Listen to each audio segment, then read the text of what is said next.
Right, hello everyone. Welcome to the show, Anglo Gang, episode 16. We're here every Thursday, 7 o'clock, with my trusty co-host SJJ. How's it going, mate? It's going good. Yeah, I'm disorganized today, but it's good. disorganized, high energy, beginning of the Yeah. show, and special guest, boo, boo, boo, Anglo Ferris. Welcome to the show, mate. Welcome back. How's it going? Yeah, thank you. I'm all fine, thanks. Good. As always, disclaimer at the beginning of the show, this is a peace and love live stream. We love everybody. We do not advocate violence. We are merely commenting on the ongoing, violence and disorder and the rioting and the stabbings and all the crazy shit that's going on in this country and across the world because of the left-wing woke ideology that is being imposed on us. But we simply believe in the free discussion of ideas so that we can fix all of these problems in a peaceful and loving manner.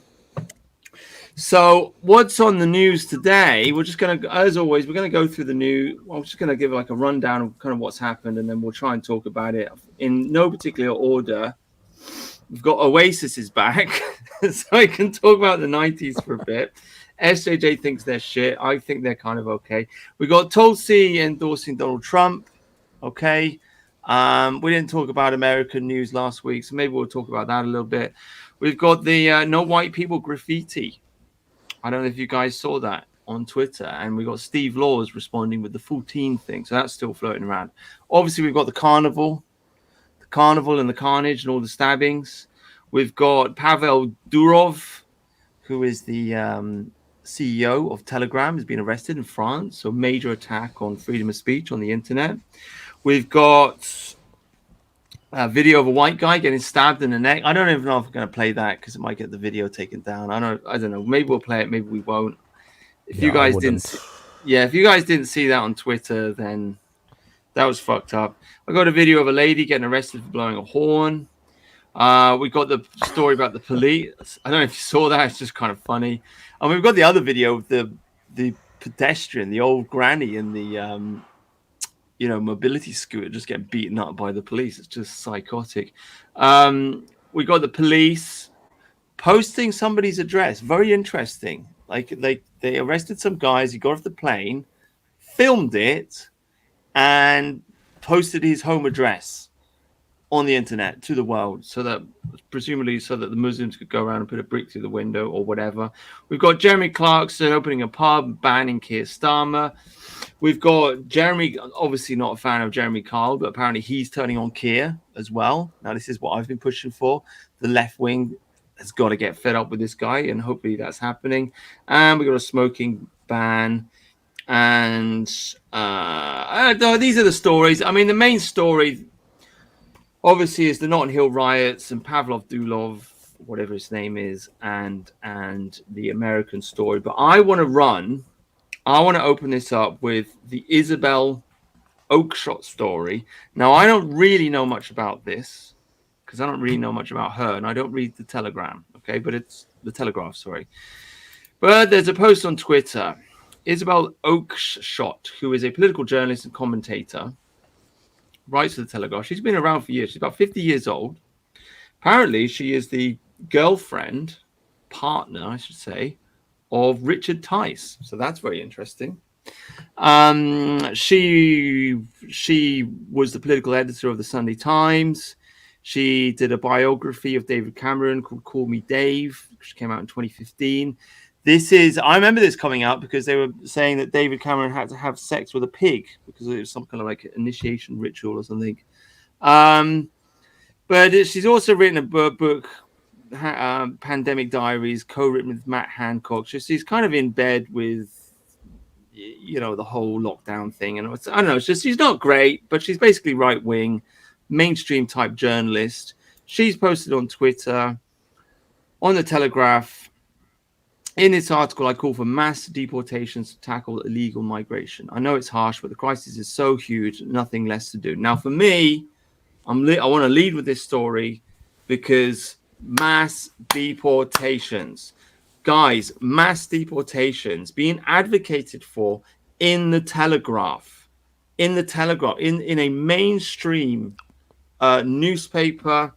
I think this is a major shift in the Overton window. This is I mean, for years I've been hoping that the right wing would rally behind banning immigration. I wouldn't have dared to hope that in the Telegraph we would have a journalist calling for mass deportations. But there it is. So I'm very happy to see that. Anglospherist, you're the special guest. What do you think of that? Yeah, I mean, it's just the moving the Overton window. Like, was anyone saying that 10 years ago? You know, was No. anyone saying we need to mass deport anyone 10 years ago? Well, no, I mean, even 2 years ago, they weren't saying it. Yeah, pretty much. And just every single, and that's the thing, like, it goes into the Telegraph, that's national newspaper. It's a great thing, you know? She's also the partner of Richard Tice. So it's like, it's legitimized by that. So basically. Yeah. I mean, we've all been a bit worried about Richard Tice. But he's come out, he did a tweet this week coming out quite strongly against Hope Not Hate, you know, and obviously we talked about this, didn't we, Angus Ferris, but like a few months ago. But there's that.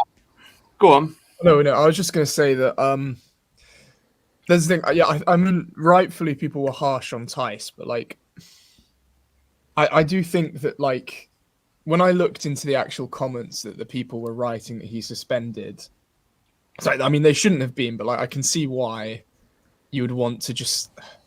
It's just like bad optics, you know. It's just something you don't want to be associated with. Like some of them were writing stuff like, "Oh, black people got low IQs." It's like, do you really want to? Like, it's not worth it, basically, if you're contesting an election to just have your candidates say that stuff.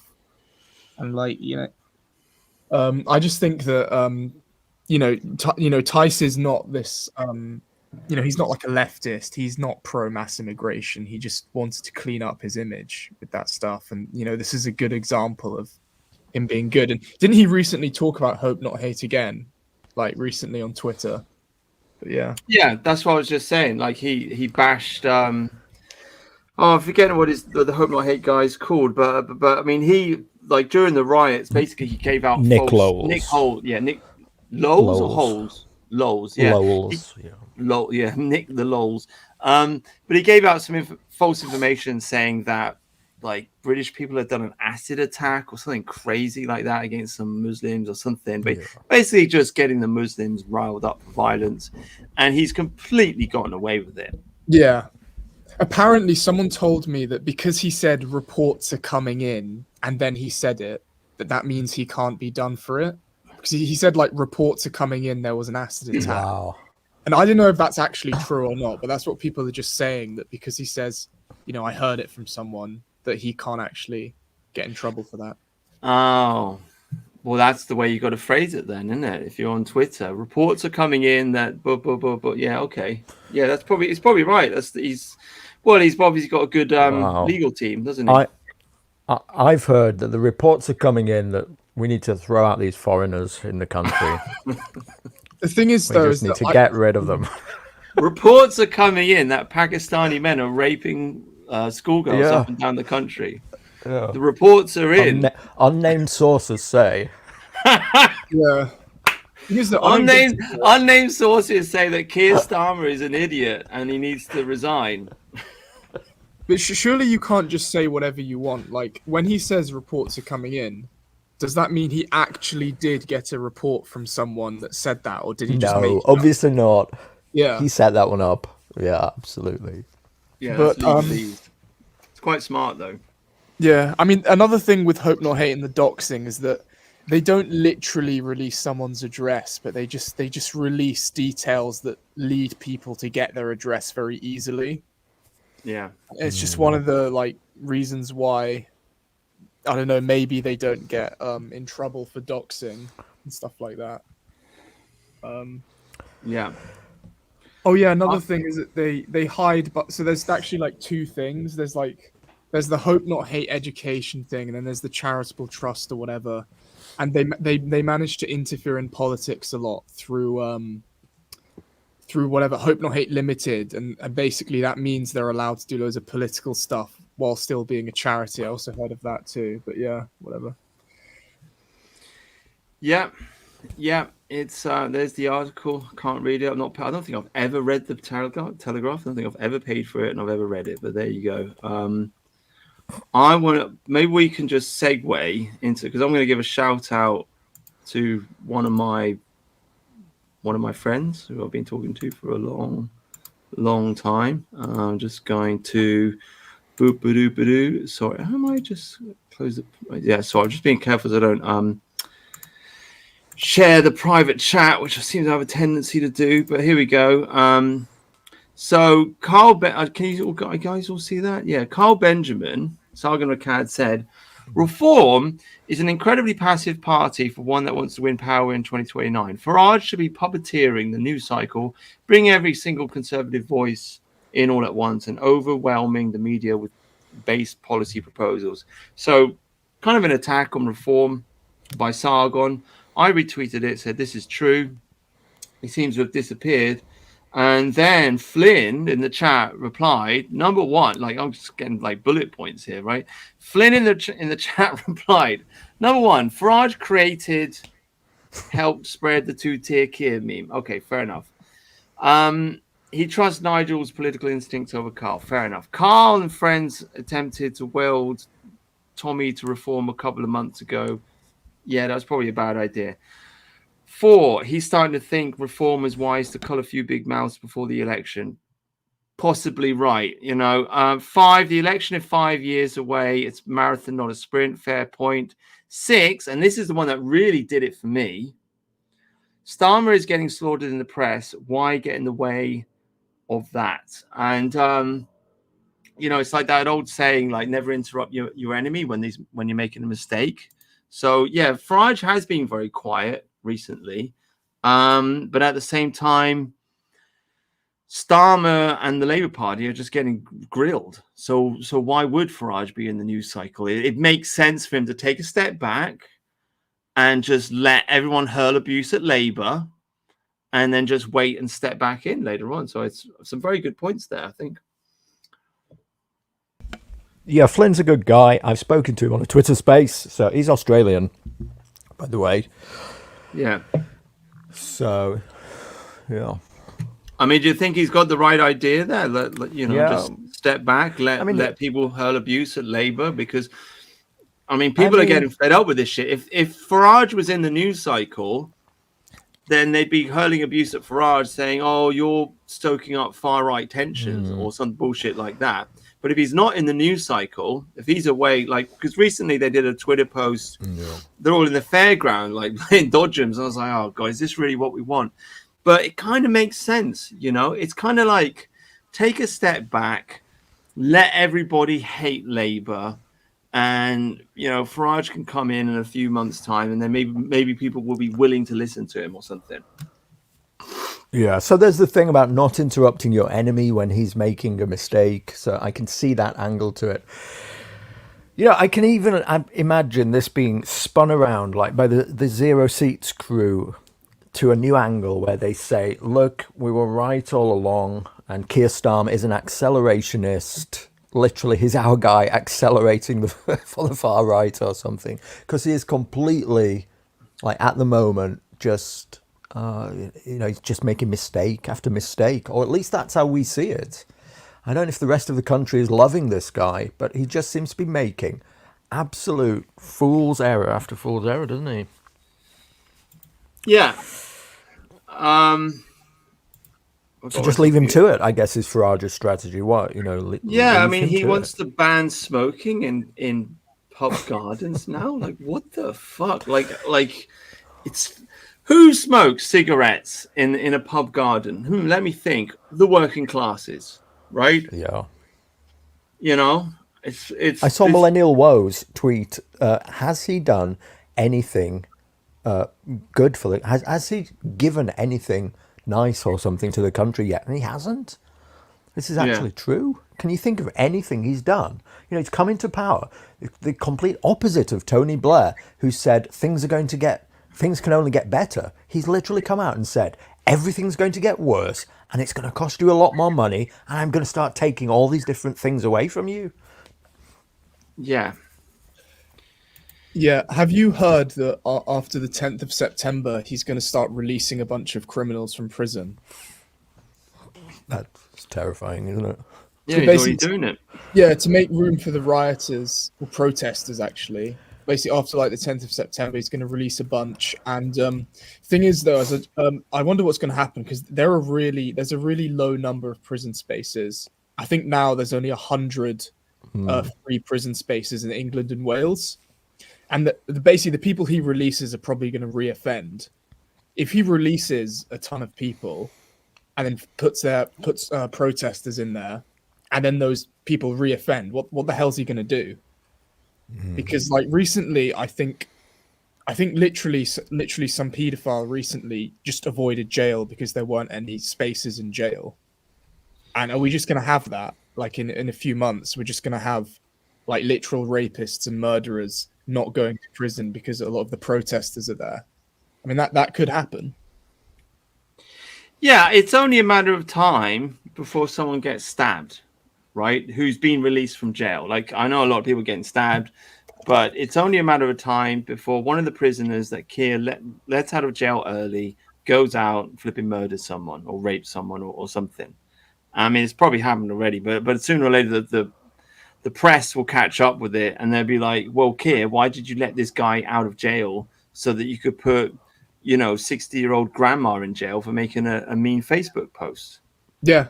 I mean, have you seen the things that people are going to prison for? Like shouting at a police dog's face, gesticulating at police. Literally, like articles, they literally just said people were like, oh, they were shouting. And it's like, 20 months in prison for shouting at a police officer. It's ridiculous. Yeah, crazy stuff. I could play you this just because it's funny. I don't know. Tell me if you can hear it or not.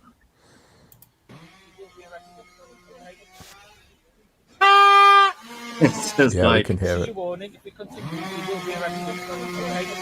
right. One more time. You're gonna do it. Yeah, fuck off, you pig. Fucking police. I mean, what are they doing? You gotta love it, don't you? You gotta look at this guy. Yeah, you're under arrest. Yeah.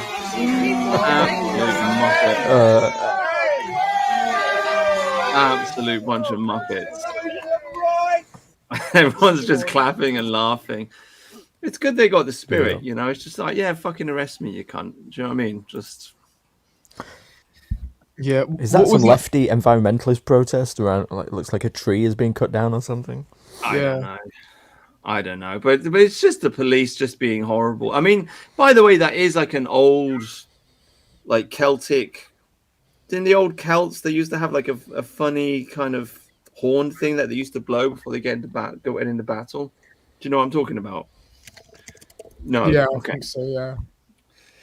Anyway, I just thought that was funny. I'll tell you what. A lot of this stuff is it's kind of like made up in like if we're talking about the police. So like if that police officer hadn't said anything, she probably wouldn't have blown the horn. That's the thing. Like if he just not cared about it, nothing would have happened. Yeah. So we got this guy. Oh. This guy doesn't go to jail. Look at this. Like, this is what our girls have to put up with. He's having a wank. Oh my god! I just noticed it. What the fuck? Fucking Starbucks. Look, and she notices. And she's like, he's just staring right at her. And you're like, what the fuck? What the heck? This is what we're inviting into the country.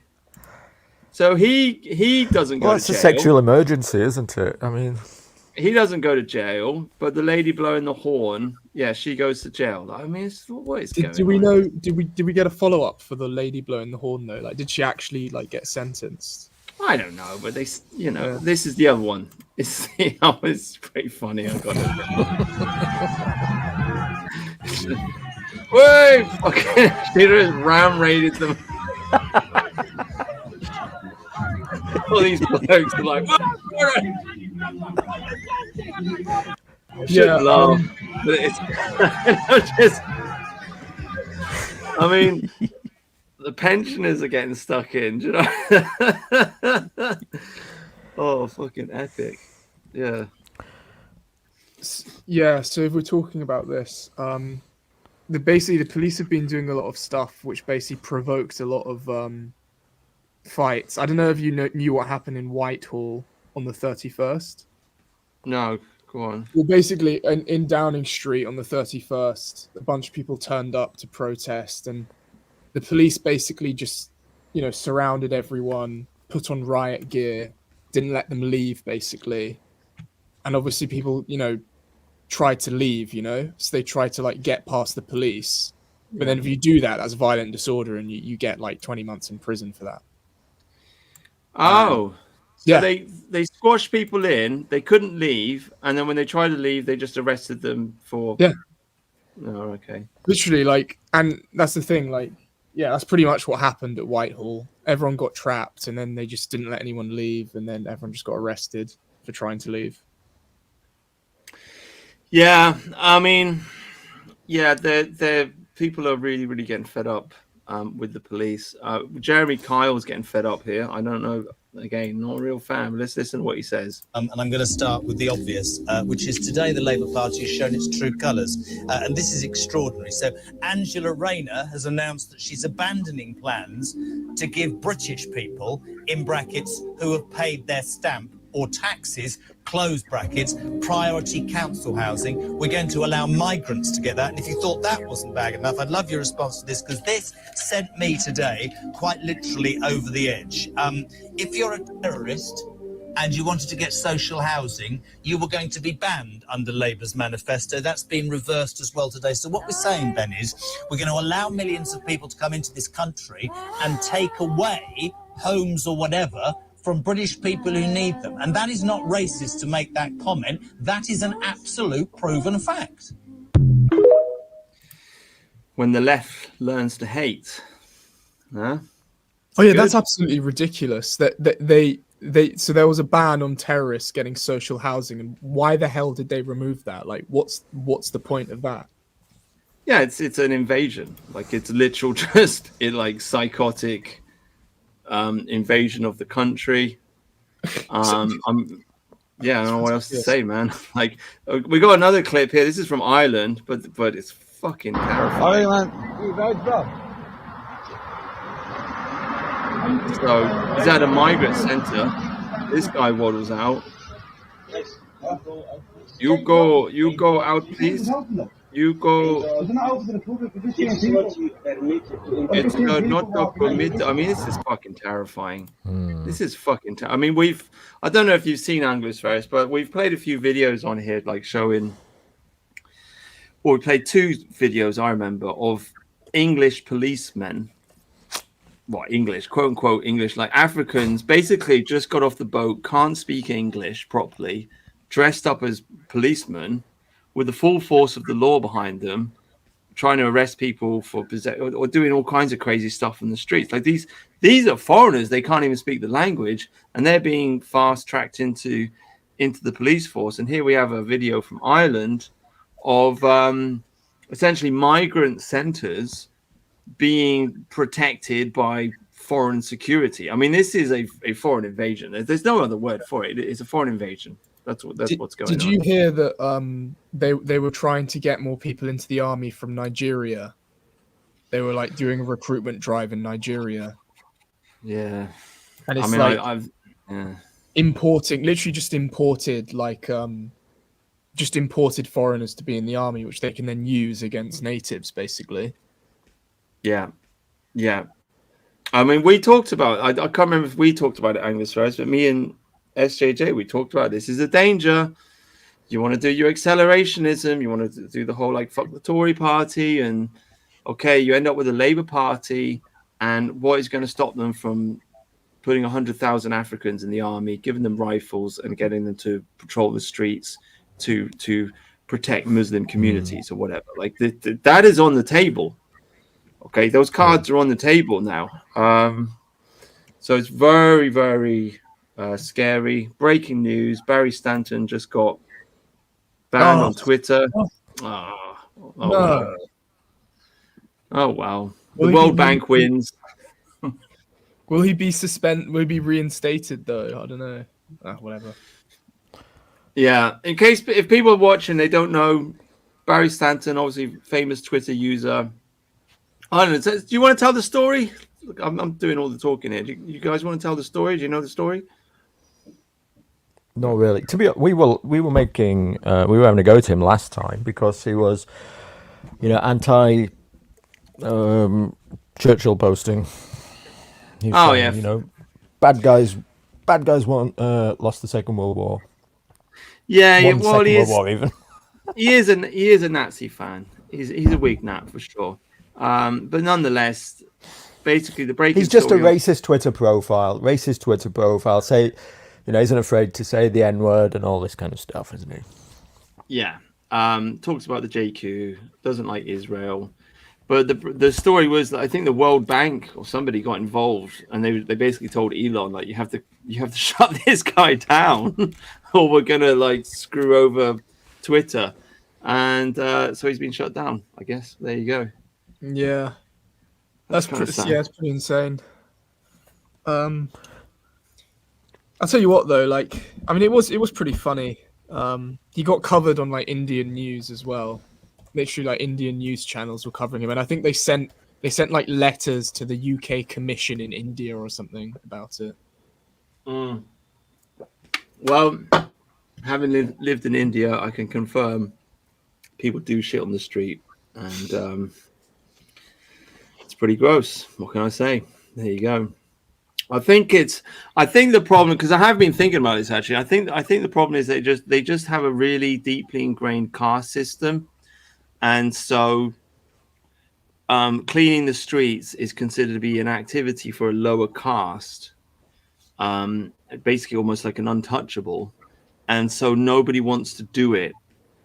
And so they won't sweep the streets, they won't clean the streets, they won't clean their shit up, they just don't do it because they just think, oh, it's a very, very proud society. Essentially, it's just a very, very proud, they're too proud to clean their shit up. Essentially, nobody wants to work in a sewage plant or whatever, right? Whereas here in England, I don't know. I mean, maybe there's a little bit of snobbery against the bin man. I don't know. I don't care about the bin.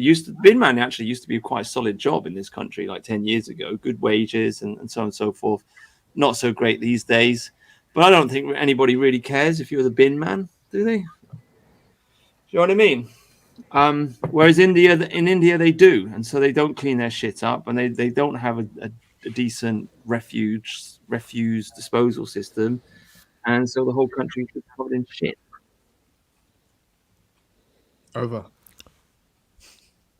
Yeah, I'm not buying it. I'm not buying it's just cultural. I mean, I think there's something deep within the blood there.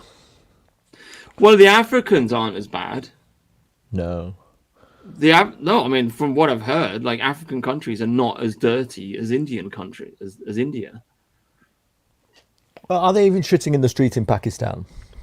And it's the same people. Probably. I don't think so. But I don't know, but I don't think so. We need to study. We need to find this out. Yeah. I mean, I don't know if you saw that. I mean, they did this. They showed this on Lotus Eaters, but you got Africans doing TikTok videos making fun out of Indians now.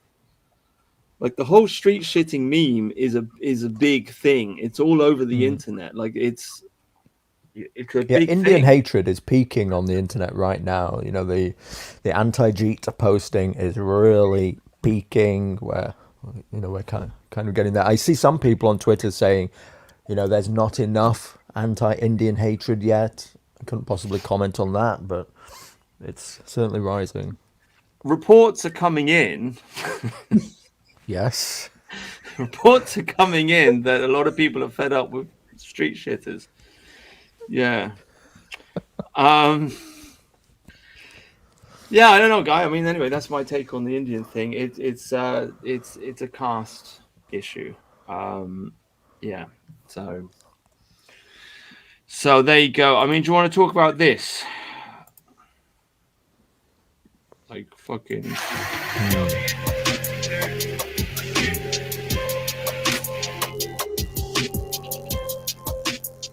We are coming for you. Could you imagine them doing this with like Pakistani rape gangs? We are Oh coming yeah. for you. Just remember, like this guy. So he's come back from holiday, straight off the plane. They like identified him, got him literally off the plane. They never do this to any of the illegal like boat people, and as you Yeah. mentioned, none of it happens to the grooming gangs either. And they also put his name, age, and address basically. Yeah, Thomas So- Whitehead, 53 of Yeah. Poole Street, Southport. Yeah, and you Fuck. can find him probably quite easily. You'll find his family based off that. You just need to go to his street. Yeah, And the thing is that they don't consistently publish details. Like if you look at other stuff, even people who are over 18, they don't consistently publish the name and address, but they'll do it for someone like this. And so it is a conscious decision. Yeah, you know? not prior to conviction. You know, this is prior to conviction, bear in mind. Yeah. And it's like, and there was also a thing from the Home Office where they published a tweet of people before their court date. They were calling them criminals, like prematurely. Yes. And that's like, contempt of court or something, whatever. well, yeah, Richard Tice was calling that out, wasn't he, on Twitter? He wrote a letter to the Home Office complaining about it because they're not criminals. They haven't been convicted.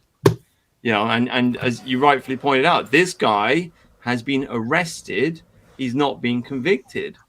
And yet they've put his name, his address. They filmed it. This is not a journalist that's filmed this. This is a policeman or somebody working for the police who's filmed this. Oh, For interesting. propaganda. Was this after maybe? Because it says jail for 20 months yesterday. So Okay. it could be that this video was like from a long time ago. And then, well, not a long time. This video was like before He is that. convicted, yeah. Oh, it was you're jailed. right. Yeah. Oh, But even okay. so, like, So they filmed it. They waited till he was convicted, yeah. and then they released it. Yeah, okay. I don't Still, know. it's pretty bad. My takeaway Yeah. from this is it proves again that the rioters in Southport were all from Southport. I mean, has there been a single one that's come out? You know, they were supposed to be far right protesters who were bussed in from around the country. Oh, yeah, that's Everybody another who's thing. jailed is in Southport. Like objectively, based on the arrests, most of the people who got arrested were from the areas where this stuff was going on. And Keir Starmer said they weren't. And some people have been saying like, "Oh, is that disinformation?" Because what that implies is that's basically implying that you have these like people coming from outside or whatever, and they're like, these terrible far right thugs coming in from outside. And could that have maybe made things worse in terms of the violence and disorder, which led to like the Muslim Defense League getting out on the street? But obviously, Keir Starmer's nothing's going to happen to him for lying about that. But whatever. Yeah. Yeah, it was a local. We talked about this before. I mean, I think the conclusion is it was local council estate. Steve Laws talked about this actually. I'm on a Twitter space that I happened to listen to, but it was council estate riots because here on the internet, of course, we like to idolize and dream about local communities. They don't really exist very much, but they do exist in council estates up and down the country. They are the kind of places where everybody knows everybody else's name and et cetera, et cetera. And it seems like they are the people that protested. They're the people that got in the streets. So, yeah, I guess council estate nationalism is the way forward. Yeah. Basically, yeah. That's the thing. We'll see, but like you'll see that absolutely nobody left wing is going to get in trouble for any false things they said about any of these protests. And anyone, I mean, we'll see because there were like some Muslims who got arrested in like Birmingham and stuff. I mean, we'll see how much time they get in prison because they attacked a pub, didn't they? Like they literally attacked a pub in Birmingham. We'll see how much prison time they get for that. Yeah, this is Bradford. I'm sorry, but this is just so funny. The guy's got his hands in his pockets. Look at he's got his hands and it's just like. Why is this policeman riding a children's bike? It's just It's like Benny Hill, isn't it? What's going on? He's not even running fast. He's not even running fast. Oh, what a Yeah, that's the joke. thing. Absolute kids' gloves. Like, if you look at the protests, people are getting tackled by like 5 police officers and like assaulted, like full riot gear and stuff.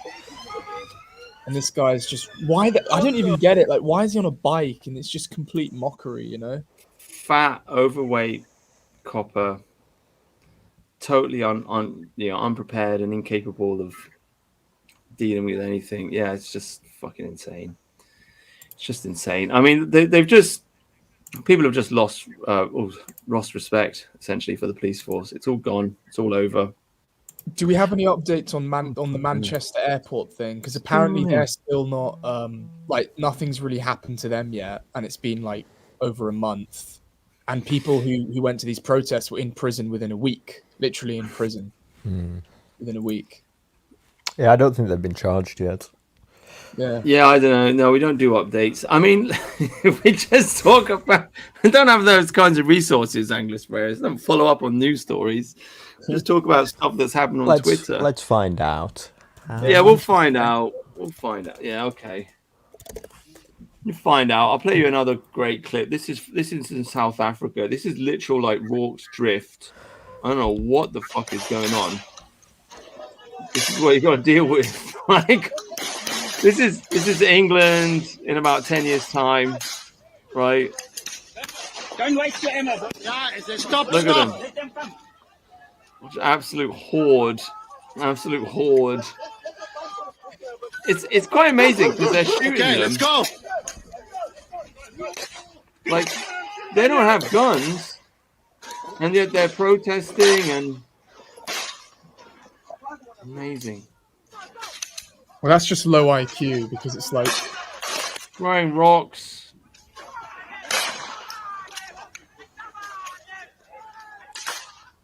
But the thing is, like, All right, went to.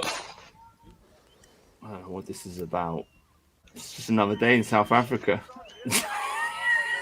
Yeah, guys, no time to play here. It's just We're gonna do what we have to do. we're gonna do what we have to do. By the way, I think Fucking someone hell. asked, is that person in the video of Bradford actually a police officer, or are they just a security guard or something?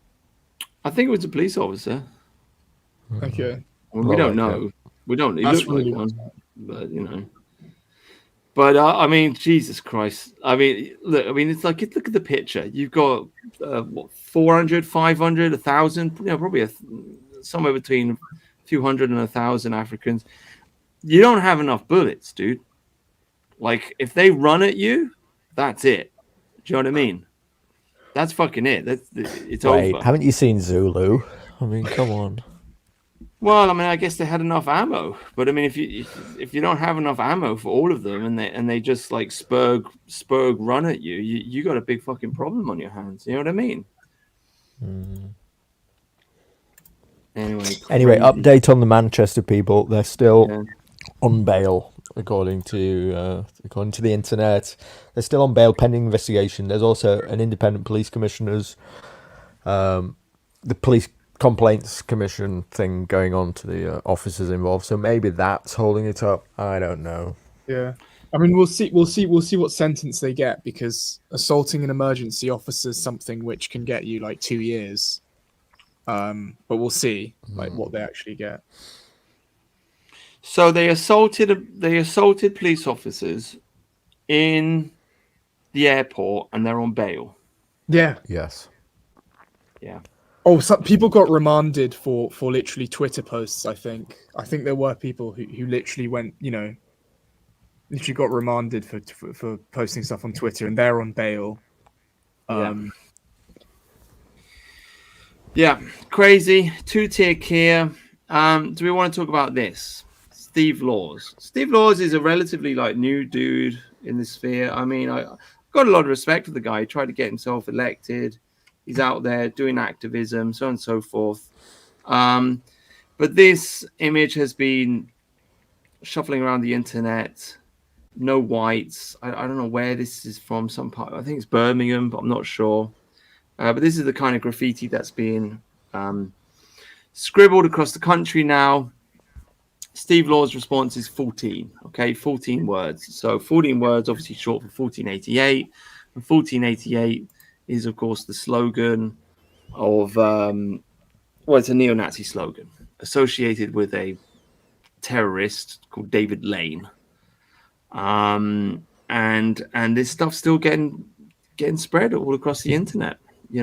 This is the reaction from England. Instead of rallying behind the English flag, instead of saying England or something like this, it's a neo-Nazi Adolf Hitler. It's not even just Adolf Hitler. It's like Adolf Hitler mixed with Americanism, because that's what neo-Nazism really is. It's Adolf Hitler mixed with Americanism, 14 words. And the English are never going to rally behind it. That from my experience, most of the people who use 14 have no idea what the association is or what they're even saying. Have you come across this phenomenon? They don't actually know where it's from, what it means, and the associations of it. Yeah. Well, it means fucking hell, 14 words. So what is it? We must secure an existence of our people, the existence and a future for the white existence children. of our people and a future for white children. Yeah. So okay, I mean, I agree with the sentiment, but the point is, it's a phrase and an ideology which was created by David Lane, and David Lane was essentially a criminal who just used to rob people. I mean, he was a terrorist. So people are not going to support this guy. They're not going to rally behind him. He's an American. Why aren't people rallying behind the English flag instead? I mean, it'd just be better to say something like, England for the English. That's all you need. You don't need 14. So I've just pulled up the Wikipedia page. Domestic terrorist, white separatist, neo-Nazi, convicted felon, member of the terrorist organization The Order, convicted and sentenced to 190 years in prison for racketeering, conspiracy, and violation of the rights of Alan Berg. So they wanted to kill Alan Berg, a Jewish talk show host. He coined the words, 14 words, and there's a whole story behind him. But this is not something which British people are going to get excited about. Okay. They don't want this. It doesn't resonate with them. Well, let's be honest. It resonates with the DR. I mean, the old alt-right. You see that I guarantee you, this millennial, if you happen to tune into Millennial Woes' streams, there will be 14 posting in that chat, just like wall to wall, constantly. They will be doing 14 this, and people will be donating $14.88. That's the thing. I mean, it's not that I actually care that he's written this. It's just like, I think Steve Law's a good guy. It's just when he goes to election, they're just going to put this in the news. They're just going to be like, Steve Law's posted 14 on Twitter, which is a reference to David Lane, neo-Nazi terrorist, and then that's just going to be associated with him. Yeah. All right, hang on. It's not even the bad optics of. It's not even the bad optics of it. What it is it's it's the wrong things to cling onto, to attach our cause to. I mean, why do we always go down this road of attaching ourselves to these causes that are just wrong? They're not the way to advocate for what is otherwise healthy, instinctual nationalism. I mean, you come to somebody and you say, look, reports coming in that we need to kick all the foreigners out, and they say why, and you say, like, 1488, Adolf Hitler was right, and the JQ, and they like go, what the fuck are you on about, dude? Get away from me and my children. Yeah, exactly. The people don't like it. I mean, I get the joke. I mean, this is the thing. Like, we talked about this last week. I get the joke. You talk to people about the JQ, and you talk to people about race realism, and because Hollywood has created. Well, I mean, Hitler was a racist. I mean, let's admit it. He was a German supremacist. He was racially conscious, and he didn't like the Jews. And because people associate all of these ideas with Adolf Hitler, if you do talk about these ideas, they'll say things like, Heil Hitler and Sieg Heil, or Hitler was right, and etc., etc. So I get the joke, right? I get like the gut instinct, because it obviously upsets people. Like, you post Hitler memes on the internet, it's going to upset people. You get a reaction from them, so it's kind of funny and everything. But I think people just take the joke too far. They just take it too far, and they get too, it's kind of like joking about Islam. It's like saying Islam is right about women or whatever. Oh, these sluts, these whores. Let's make them all wear burqas or something. The Muslims are right. It's like, it's a joke. You might get angry. You might say something about like that, but you're not going to convert to Islam. Okay, hopefully you're not going to, but some people are. I mean, Andrew Tate has, right, and a bunch of other people have. In a similar way, it's like people are saying, "Oh, Hitler was right about the Jews," and then they convert to Nazism. They take the joke too far. They lose themselves in this kind of reactionary, knee-jerk reaction to the knowledge of the JQ and race realism. So there you go. I mean, I'll tell you what though, like when it comes to it in in real life, like people aren't shouting 14, like they weren't shouting 14 at any of the enough is enough things. They're all just shouting like England, England, England, England till I die. And No, it's an in joke. Stuff. It's an in meme, isn't it?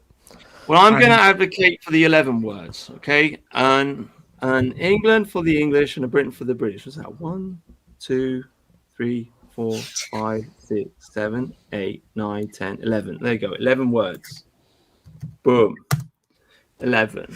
I mean, we tried this. Just one does. England. Yeah, but the one word. But this is such a meme. Like, I mean, I'm not into. I don't want to talk about the whole 27 gang and all of that. But there was some genius in that idea of the 27.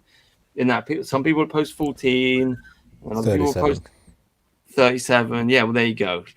27. Like, it was a joke. It was a meme. It worked. Is that 13? Is it 13? Can I not count properly? Am I that spasticated? Let me count this up. 1 and 2. 3, 4, 5, 6, 7, 8, 9, 10, 11. No, George, you can't count, right? You fucking spastic.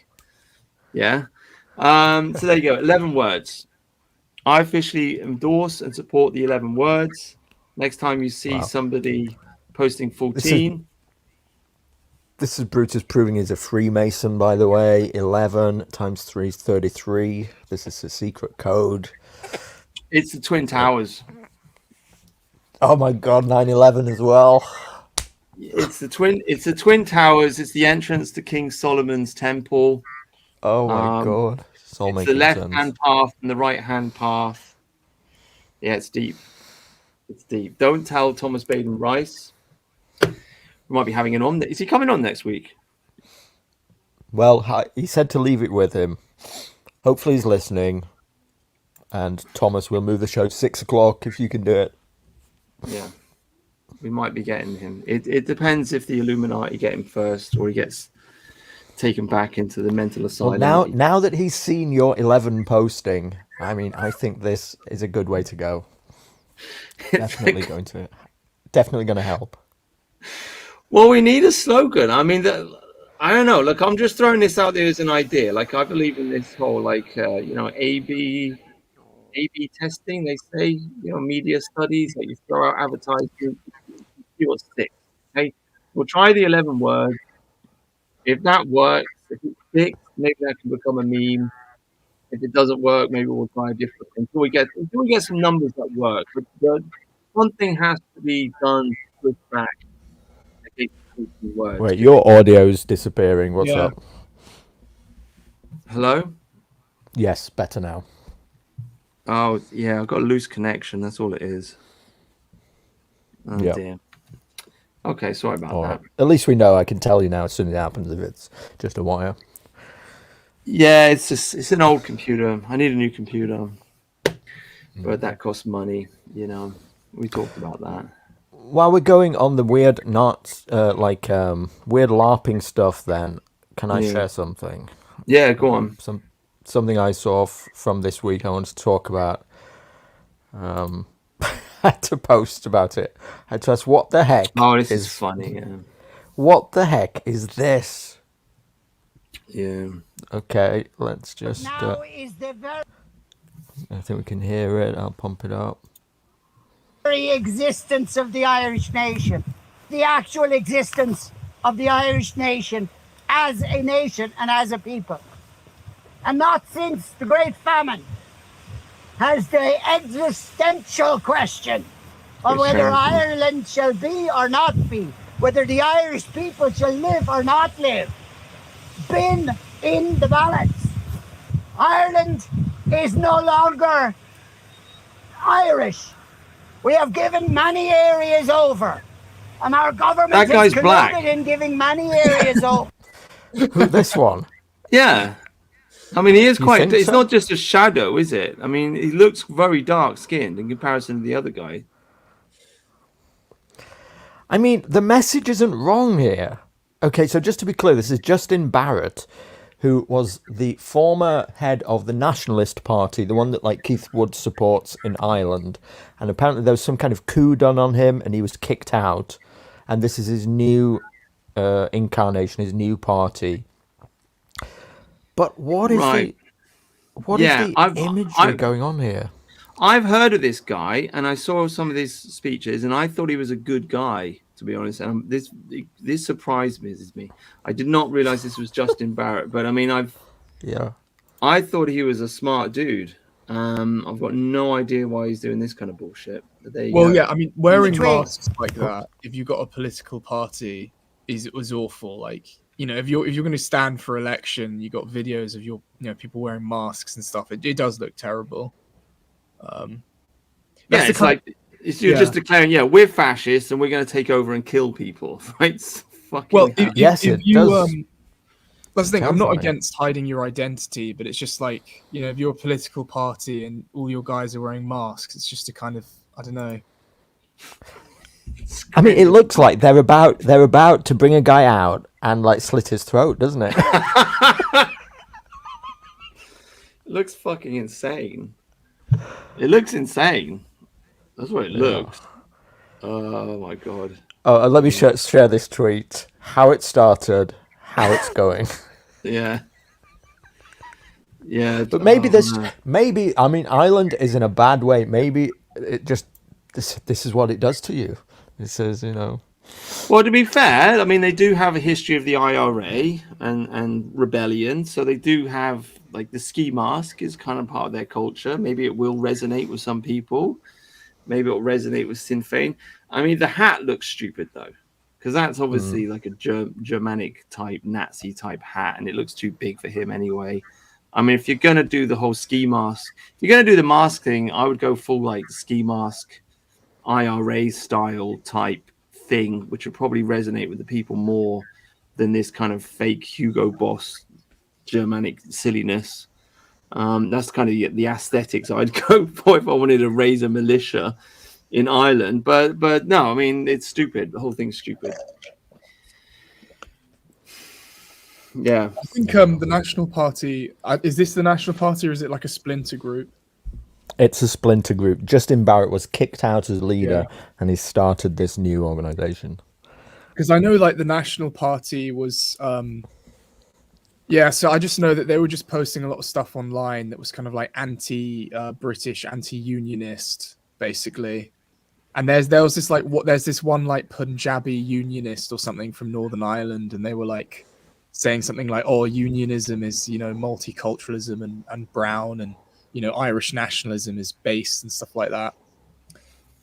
Something like that. And they said that they would never work with anyone who recognizes that Northern Ireland is British. So yeah, that's the National Party. I don't know if the splinter is the same, but yeah. Yeah, I mean, funny enough, I was just thinking about this just before we did the stream. I don't know why, but for whatever reason, Ireland was in my head, and I do think there is a lot of bad blood. Well, obviously, there's a lot of bad blood with the Irish. I do think a lot of it stems from the potato famine. And I actually genuinely think we should apologize for it, to be honest with you. And I think a lot of the Irish, they claim that it was a conspiracy and that we deliberately starved them in order to reduce their population numbers. It could well be true. I mean, they went from having like I can't remember, like 6 or 8 million, right, all the way. They lost like a third of their population. Many of them went to America, but they lost a lot of people. But the point that I was thinking today is like it doesn't really matter whether it was a conspiracy or not. I mean, it does matter, but it's very hard to prove. That's kind of like that's something for the historians to debate about. But the point is, regardless of whether it was a conspiracy on our behalf or not, we still failed to protect them. These were British citizens living in the British Isles, and we let them starve to death. And it's horrific, actually, that we let this happen. They were our people. They were our people, and we let them die. And I think we should apologize to them for it. To be honest with you. Yeah, that's the thing. If they had, the British government had just not been retarded, because there was this whole like Victorian thing of like Victorian in like capitalism and not helping people who are starving and stuff like that. And that's kind of part of the reason why they didn't do anything, is because they were just, the free market will solve it or something like that.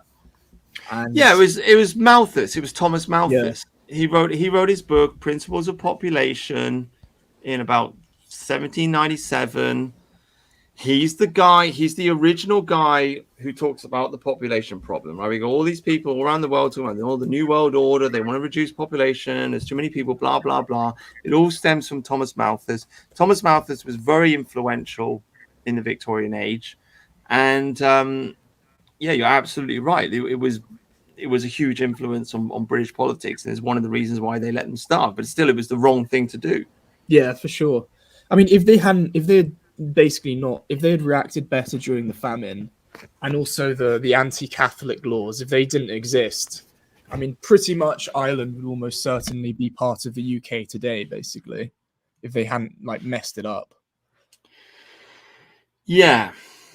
Yeah. Well, it turns out we've apologized. Tony Blair did it, apparently. I didn't know, so yeah. beat you to it.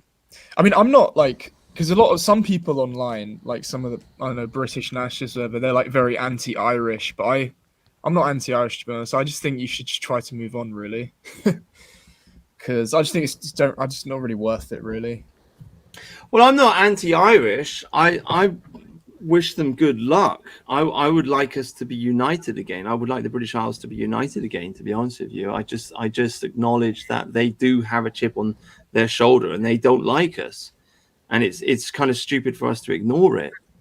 Yeah, but I think, like, definitely if you want to resolve that, you shouldn't take a kind of confrontational or kind of, aggressive response to like Irish people in general. Like, you don't want to be saying stuff like, do X bad thing to the Irish, like a general statement that's kind of like, sweeping.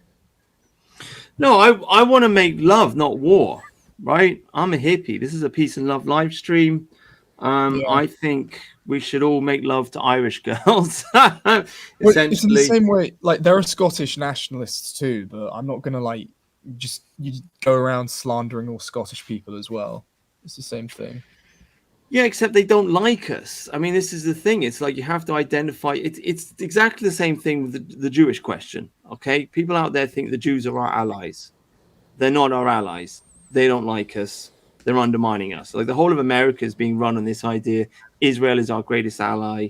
Israel is not your greatest ally. They don't love America. They're trying to destroy America. In a similar way, we've got people in this country thinking, oh, the Scottish, we can work with them. They don't fucking like us. A lot of them don't like us. And a lot of them, I mean, there's more. I mean, majority of them today are unionists. Like, they voted to remain in the UK, and it's like, you got to try and like detach. You got to say Scottish nationalists. Not all Scots. In the same way, it's not all Welsh people have played Kimmer as well.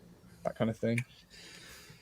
Yeah, No, I understand. What you got to be diplomatic about it. It's just you can't talk about English history without talking about the ongoing conflict with these people. I just think it's got to be like resolved somehow. I mean, it's just recently popped up on Twitter. I think it was Flynn. Actually, I don't know who pointed it out, but flipping Morgoth's Irish. Morgoth, the great Morgoth, the Fully or destroyer. what? Or partially or what? Yeah, he's like 50% Irish or something. Yeah, I mean, it makes The sense. great destroyer of British nationalism, right? The great guy Whoa. spreading. No, he absolutely is. I mean, look. I believe in hierarchy. Okay, I believe in hierarchy. Who's the world's number one sex symbol? It's James Bond, right? What's the greatest band ever in the whole world? Well, it's the Beatles. Like, who's the greatest playwright? It's Shakespeare. Like, some of these questions are easily answered. Who's this country's most famous dissident right ethno-nationalist thinker? Well, it's Morgoth. He is the most respected. He is the darling of the dissident right. He is the man to whom everybody refers. He's the guy who on the Lotus Eaters you see like this Yeah. history bro Bo Dale, whatever his name is. I like the guy, but you see the fawning kind of, oh, Morgoth, oh, he's so clever, he's so nice, everything he says is wonderful.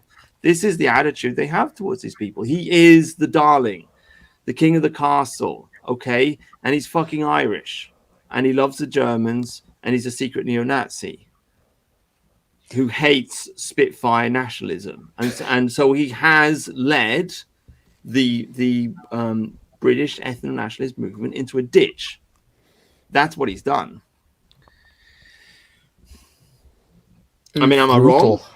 Am I wrong? Brutal. Well, the thing is it? Do we know for sure, like, that he did it because he's half Irish, basically? Like, I don't know. Does he support Celtic Football Club or something? Well, I I don't mean, have think you ever heard you're him? not Have saying you ever he's done heard it him? deliberately, are you? No, I'm not saying he's done it deliberately. I'm just saying the ethnic resentment is there, bubbling underneath. And the dissident right is full of these people. I mean, why do you get so many brown people getting involved with neo-Nazism, right? Or half-caste people, they get involved because they have an identity crisis, or homosexuals. They get involved because they have an identity crisis. So in a similar way, Irish blood, born in England. I wonder what kind of things his father said to him and his grandfather. I wonder what kind of vibe was in that family. I bet it was a kind of family that was very much anti-establishment, essentially, and that just translates into anti-British Empire. And so it's a very short step from there into Nazism. Oof. Well, yeah. About the Empire thing, there is some stream that's anti-British Empire among the dissident right, and it sucks so much. Like, it's so rubbish. Like, they just say stuff like, British Empire was zogged, it was Jewish, it was Rothschilds, it was, I don't know, capitalist or whatever, and therefore it was terrible. Some of them do say stuff like that. It's really rubbish. Yeah, I mean, this is the point. Again, like, people, I'm not even trying to. I don't hate Morgoth. I mean, I think he probably deeply cares about the country. Okay, I think he's obviously very, very upset about what's happening to the country. I'm just saying that he is, like, if he's got Irish blood, then he's going to grow up with a chip on his shoulder, and that's an easy step towards Nazism. But you're absolutely right. Like, if you I'm reading a book right now. What the fuck is this book called? I'm trying to read The Russian Origins of the First World War by Sean McMeekin. But anyway, I'm reading about the First World War because if ever, I mean, you two have probably experienced this. If ever you have a debate with anybody about the Second World War and about Adolf Hitler, whatever, you end up having a debate about the Anschluss, the Germany invading Austria, and then in the Nazi in response will say, oh, but they deserve to have Austria and blah, blah, blah, blah. And then you'll say, but, we had the Treaty of Versailles because of the First World War. And then they'll say, oh, but that was all nonsense. And it wasn't, the First World War wasn't Germany's fault either. And then the mask is pulled off. And then all of a sudden, you find that this person who you thought was defending Adolf Hitler was actually just defending Germany. And they're defending Germany because they don't like the British Empire, because they're anti-imperialist. And why are they anti-imperialist? Because they're socialists, essentially. So have you ever seen Morgoth celebrate the British Empire? Have you ever seen Millennial Woes celebrate the British Empire? Have you ever seen Mark Collett celebrate the British Empire? Not really. Yeah. Do you remember that time when Nigel Farage basically appeared to make some comments about Russia? No. Well, basically, like shortly before the election, Nigel Farage just said something like, "It's like the West's fault that Ukraine happened," and Oh, right, yeah. this kind of reminds me a bit of where, like, it's kind of almost like a leftist position where you say things like, "My country doesn't deserve the right to, you know, engage in imperialism." Like, that is a kind of like left-wing position, because what you're doing is you're putting like your country on the same level as other countries. And this is related to the British Empire thing, because what a lot of some distant right people say is they say something like, "Oh, well, if Britain took over a third of the world, then, you know, Hitler was justified in all he was doing." What that means, if you're a British person saying that, you're basically saying, you know, Germany has an equal right to invade other countries as Britain. It's like you're not putting your country above other countries, basically. Yeah, like an egalitarianism of nations or something. Yeah. Yeah. No, I mean that's nonsense. You've got to be serious about things, and you got to realize there's a hierarchy. And at the time of the First World War, we were the superpower of the world, and if you start invading countries, people are going to look to us for leadership, and you know, look to us, and also look to France, who is like second in command, right? So I mean, that is what it is. Like if we'd have just said nothing, then all of a sudden we're dealing with rebellions and wars all around the world, because the whole empire start crashing down, because a lot of that empire was just built on bluff, essentially. It's like we did have power in the seas, but we didn't have a big army. So we had to assert ourselves, and we said to Hitler, we said, "Look, mate, you can keep Austria, just don't invade any more countries." Like Neville Chamberlain gave him a chance, peace in our time. Hitler said, "Yeah." And then what does he do? He invades Prague, and then invades Poland, and then boom, boom, boom, boom, boom, right? So, I mean, there was actually a speech. So I don't know if you've heard of Europa: The Last Battle, but I saw a clip of it. Well, I saw a clip of Europa: The Last Battle, and it's basically a speech where Hitler just goes on a tangent talking about how Britain doesn't deserve to rule the world. And I mean, when I saw that, I was like, that's really not something that British distant right people want to be, you know, promoting or telling people to watch, because it's basically just a clip of this, you know, foreigner telling you that your country doesn't deserve to have an empire, basically. yeah, it's anti-imperialism. It's Leninism, essentially. Lenin wrote a book saying how imperialism is peak capitalism, right? Which is kind of, you know, it's kind of some truth in it, I suppose. But I mean, it's the empire is bad because capitalism is bad. England is the king of the capitalists. We want a socialist utopia. Therefore, we have to tear down the British Empire. That's the thinking that's going on there. Morgoth is a socialist, by the way. Right? Loves the NHS, loves big government, loves all of that. He loved it when we had a lockdown. He was well in support of it. Oh, brilliant! Authoritarian government locking down the country, great. You know, he loved it. He supported Keir Starmer. He's been posting on Twitter. Oh, look how cool Keir Starmer looks in the rain, in his flipping raincoat or whatever. You know, so the guy's a socialist.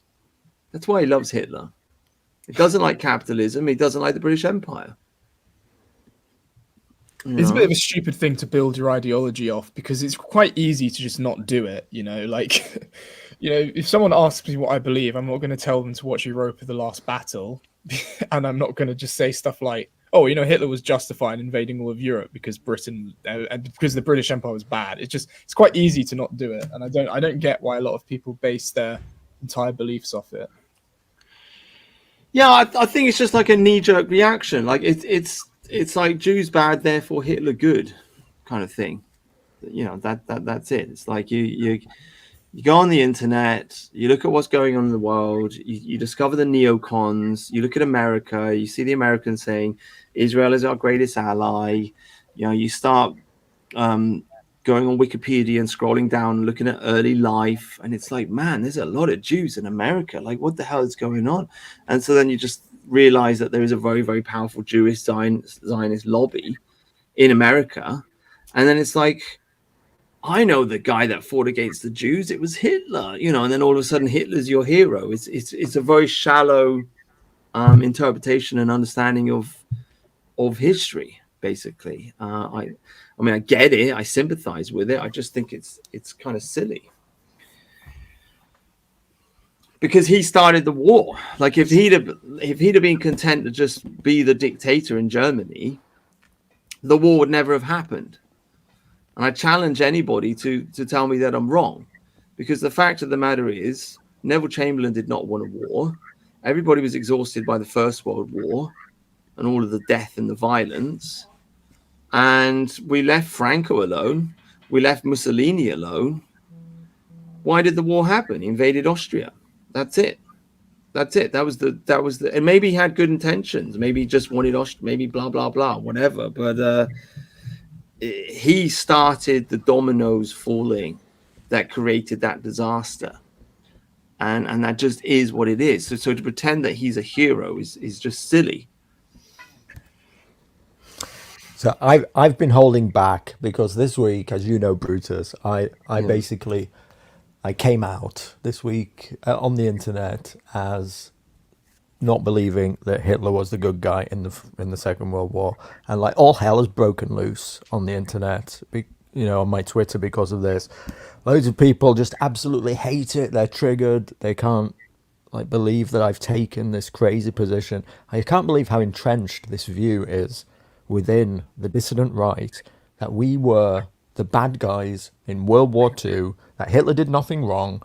And I had, you've not heard it, but I had a debate last night on a Twitter space with some guys.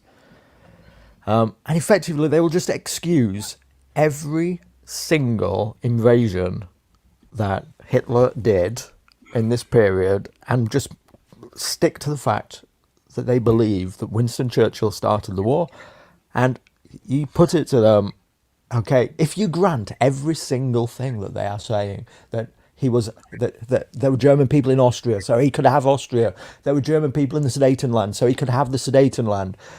Then you know, there were Axti in Czechoslovakia, so he had to break the Munich Pact, you know, which was like two fingers to the British Prime Minister, by the way, the leader of the British Empire at the time, the man that Europe was looking to like instill peace, you know, in this very precarious time following the First World War, particularly France. If you grant all this, and then you grant, well, he had to go into Poland as well. Well, what about Denmark? What about Norway? What about Belgium, the Netherlands, Luxembourg, France?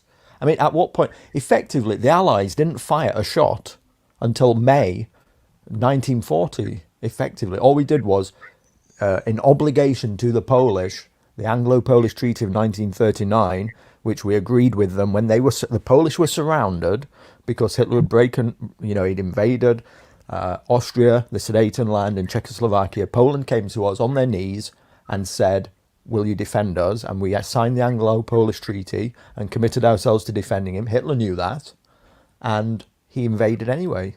And so it was like two fingers to Neville Chamberlain, and Neville Chamberlain declared war. But we didn't fire a single shot, effectively, for 8 months.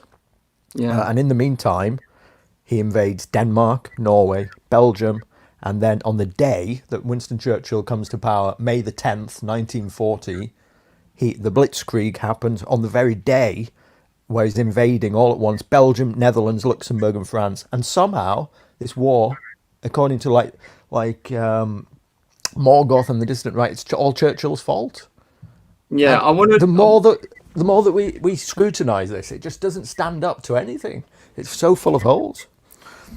I want to address this point that Sarama's raised in the chat, and then you handed Poland to Stalin. I mean, this is something that they raise again and again and again.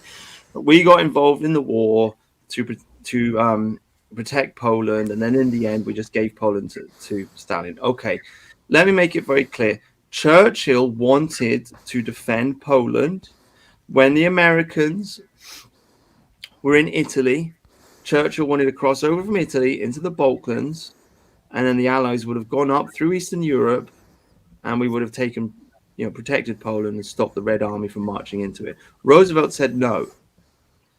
Right? Roosevelt said no. Roosevelt funded the Russians. Roosevelt gave lend-lease to the Soviet Union, just free money. Right? He bankrupted us, stole our empire from us, and then just gave free money to the Russians, and basically paid them to invade Eastern Europe and to take Poland. Roosevelt had all of the cards. I mean, put it this way. Stalin needed Roosevelt. Roosevelt did not need Stalin.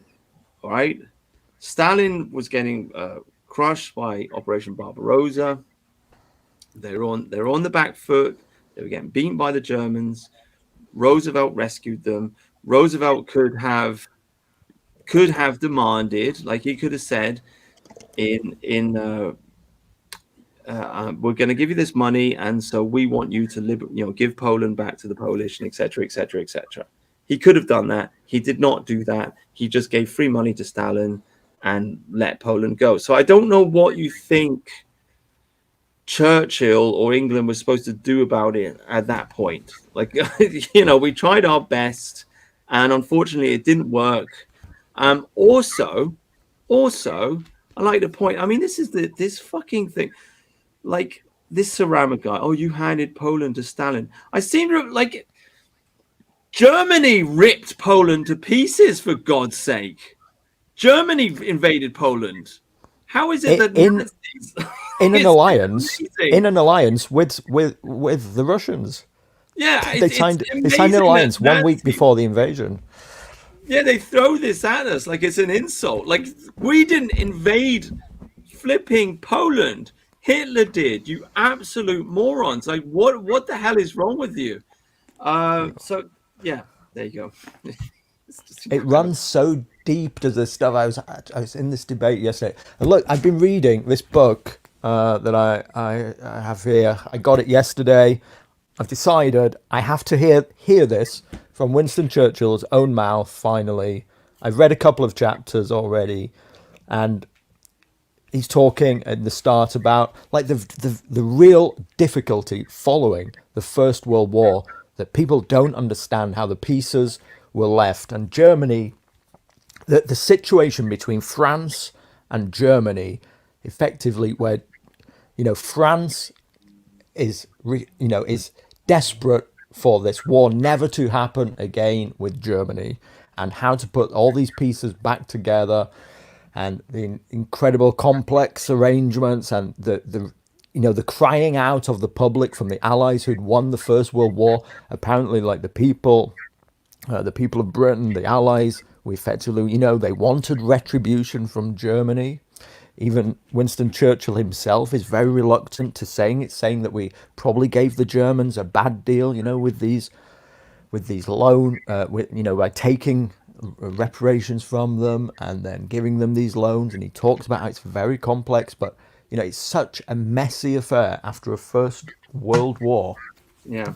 But everybody uses like the First World War as like carte blanche license that Hitler had in which to do anything that he wanted by the time the Second World War came around. Yeah. Yeah, I want to address this point as well, living the dream, right? It's a nuanced subject. Taking a more complex position doesn't mean you hate your own country and people. No. Well, it kind of does, because I don't think you can take the middle ground. Okay, and I've seen people try to do this. I've seen Iron Duke try to do this, right? Take a middle ground. Oh, I'm not really a fan of Churchill, but I don't really I'm not really in favor of him. I'm not in favor of him. I've seen various different celebs try to take this middle ground position where they go, oh, I just don't want to talk about the Second World War, or it's just sad that it happened, or we can all agree we wish it hadn't happened, or I don't think Hitler's good or bad, or I don't think Churchill's good or bad, or I got no comment on it, whatever. If you try to take this middle ground, the Nazis will win effectively in their ongoing online internet psyop, because that's what it is. It's a neo-Nazi psyop on the internet meant to destroy British nationalism. But in this ongoing, all they want for you is to be neutral. That's enough for them. Preferably, they want you to hate Churchill, but it's just enough. It's just enough for them to make you. They just want you to step away from the flag. They don't want you to take a victorious stance. They don't want you to be proud of the Spitfire. They don't want you to be proud of D-Day. They don't want you to celebrate your nation and your military history and so on and so forth. They want you to take a step away from it. And if you do that, then they win. That's why you've got to go full on, I support Bomber Harris. That's it. That's it. If you take, because I know, and I'm just saying this, if you've never done this on the internet, if you've never debated these people, then you probably won't understand. It's one of those things, you're not going to realize it until you're in the thick of it.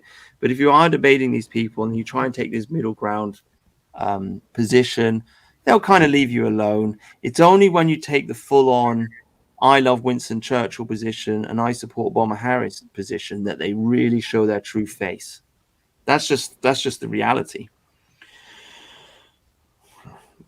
Anyway, well, there's an interesting comment here. It says you are in no position to criticize others for invading countries.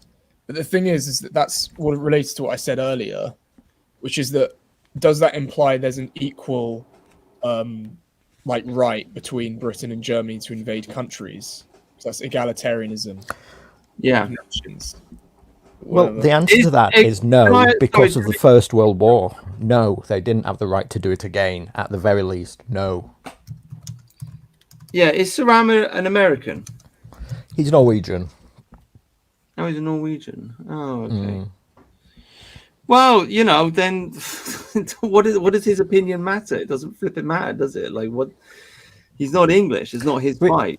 And this, no, but it really is what it all boils down to. I am just fighting for my team. That's it. That's all history is. If once you start looking into the Second World War, there are 1,000 different opinions and angles and whatever you can take on this subject matter, and I play for my team. Do you know what I mean?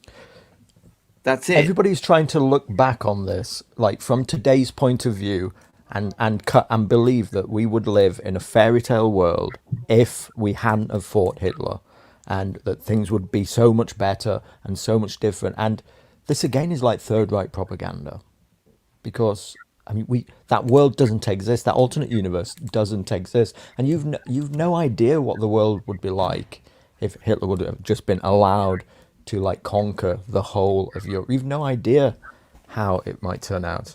And he doesn't have the right to just invade the whole of Europe, like I say, because, if anything, of the First World War. And reading this book, listening to Churchill explain, that, the desire, the people of Europe had faced the worst war ever, the First World War, and they were trying their damnedest to stop it from ever happening again.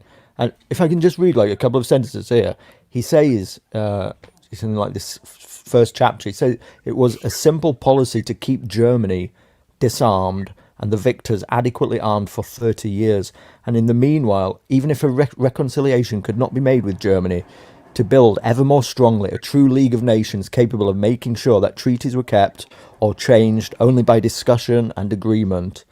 When 3 or 4 powerful governments acting together have demanded the most powerful sacrifices from their peoples, when these have been given freely for the common cause, and when the longed-for result has been attained, it would seem reasonable that concerned action should be preserved so that at least essentials would not be cast away. But this modest requirement, the might, civilization, learning, knowledge, science of the victors, we were unable to supply.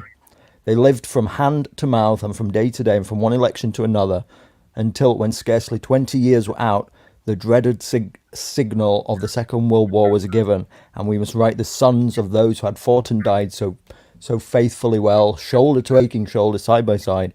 They trudged away from life's wheels of light. He laments that the Second World War started. He did not want this war. Yeah. I mean, It was a disaster. I'm going to have to dig up the quotes from this book, which I keep banging on about, Stalin's War by Sean McMeekan. But he talks about a lot of the diplomatic conversations they had between him and Roosevelt and so on and so forth. And Churchill was there was a conversation being pushed forward by Stalin about the deindustrialization of Germany. Essentially, Stalin just wanted to take all of the factories and the components and the engineering and all of it and just ship it all back off to Moscow or whatever. Churchill was like visibly upset by this because he knew it would lead to the starvation of millions of Germans, because the only way they could feed themselves was through industry, because they couldn't grow enough food, so they had to import food. So you have to remember, like, fascists do lie about stuff, and if you go on the internet, you will see memes that say things like, a quote from Winston Churchill, where Churchill's like, "Millions of German children must die because I hate Germans," or whatever. A lot of these quotes are just complete bullshit that have been made up by lying fascists because they just make shit up. Churchill did not hate the Germans.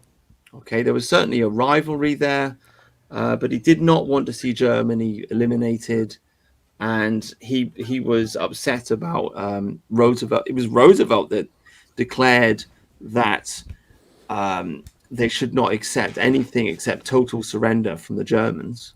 The war could have ended after Stalingrad, when it became quite evident that Germany would not easily just defeat the Soviet Union. They could have made terms for peace. Germany could have retreated back to Germany. Poland could have been liberated, and everything would have been fine. It was Roosevelt who essentially demanded that the war continue, because they demanded unconditional surrender from the Germans. Churchill didn't want that. So what we have is a situation where essentially, I mean, I'm reading the book, you're reading your book, I'm two books at the same time. I'm reading Churchill's War by David Irving. Okay, David Irving is like the great grandfather of neo-Nazism, right? Or one of them. The historian. Everyone says read David Irving. Read David Irving. Okay, the book is the entire book. It's called Churchill's War, and the entire book is aimed to just portray Churchill as an alcoholic warmonger. It's a personal attack. That's all it is. Yeah. That's all it is. Blame it all on Churchill. Churchill was shit and horrible and a womanizer and an alcoholic, and it's all his fault, right? Uncle Adolf did nothing wrong because he's pure and perfect. It's total shite. I've wanted to read, yeah. Oh, I was just going to say, I've wanted to read David Irving books because, I mean, they're very expensive. I don't know is there a way to get them cheaper? Well, if you ask SJJ, he'll give you a PDF. Oh, nice. Well, yeah, I mean, I wanted to read what Irving says himself.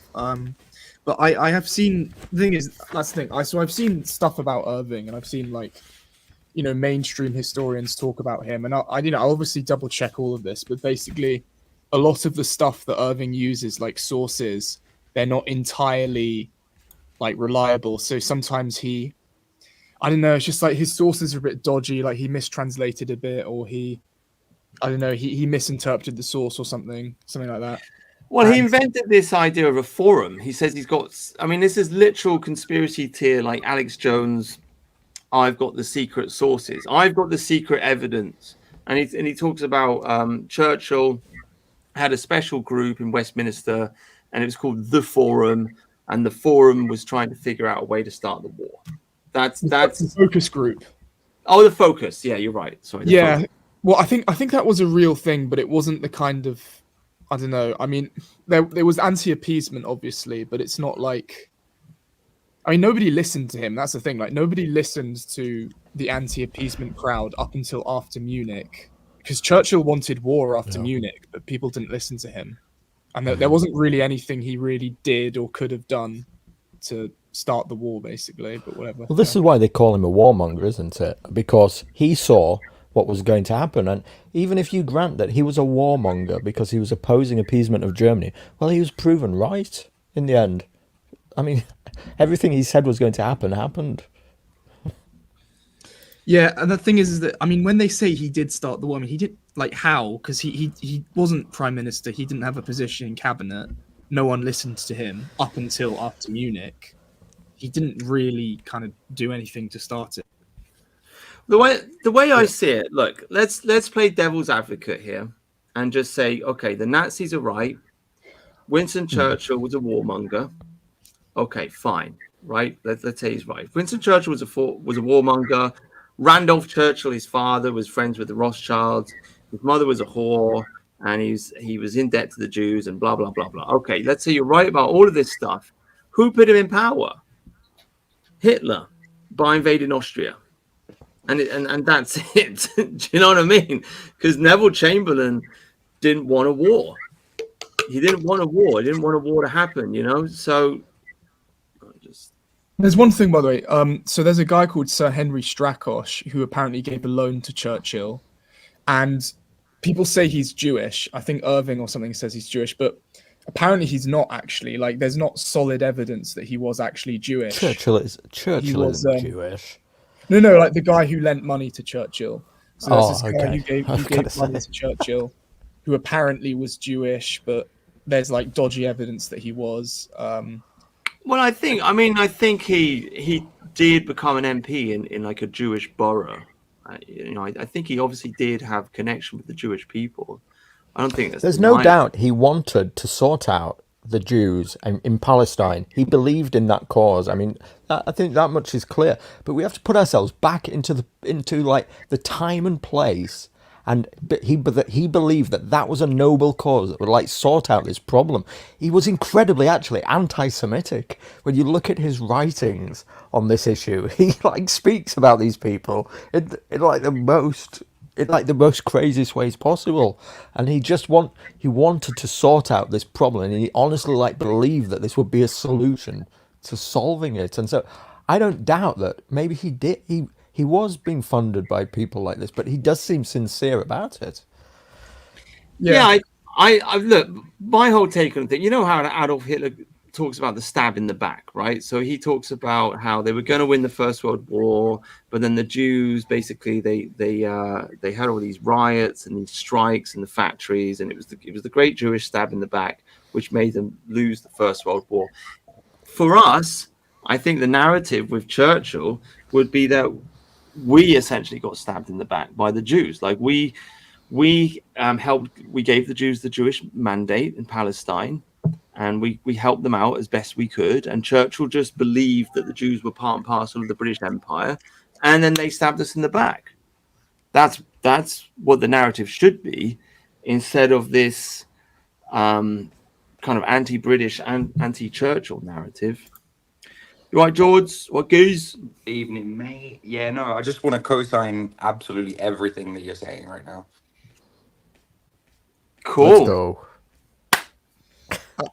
Yeah, this is speech then, mate. Frustrating to a lot of like autistic Spurgs listening, and I know how hard it is when you know the truth and everybody else doesn't, and you know about like train shipments and wooden doors and all that kind of shit. It must be really fucking hard, but like I just have to say and I mean this with all my heart, I don't fucking care.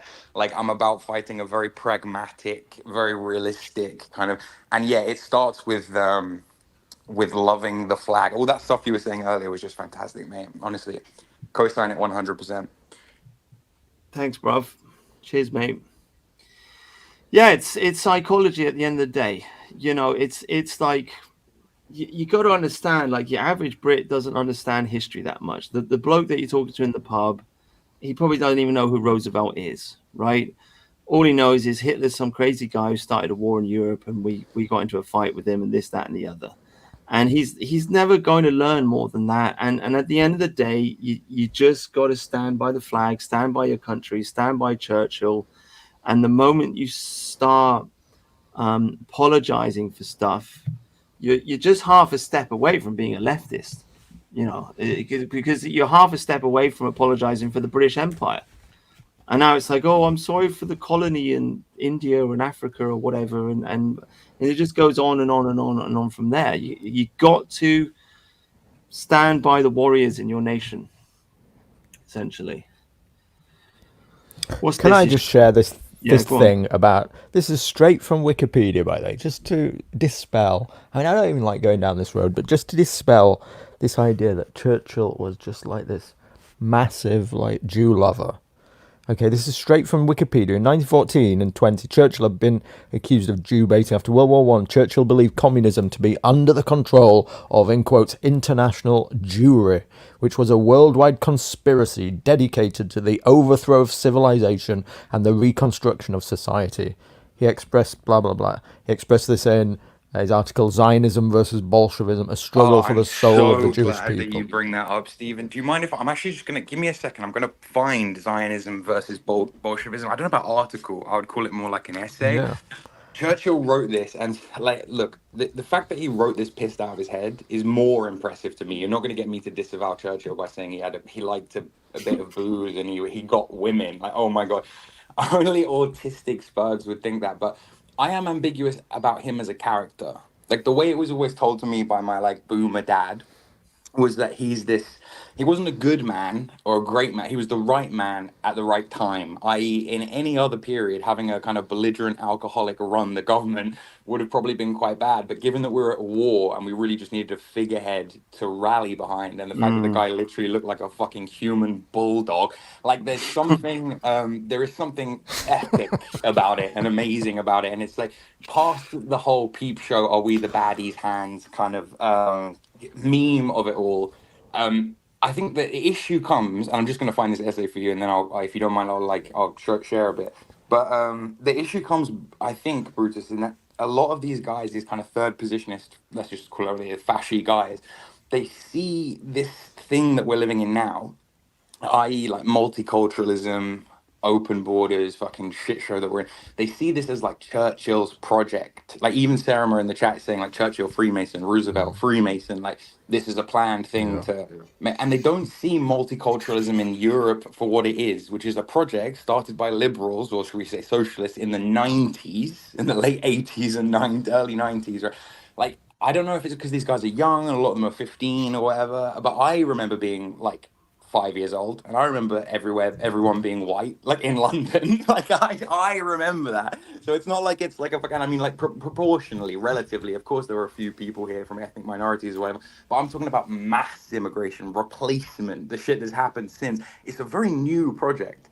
And if you guys realize how racist, and I'll be honest with you, and I'll be quite frank, anti-Semitic Churchill was in a lot of ways, I think you would change your opinion. The problem is a lot of people haven't ever read him. They haven't ever read it. They don't know the history. They don't know. They just know the kind of Europa, the last battle version of it. So it's hard. Anyway, I'll find this essay. Sorry, that I'm bullshit.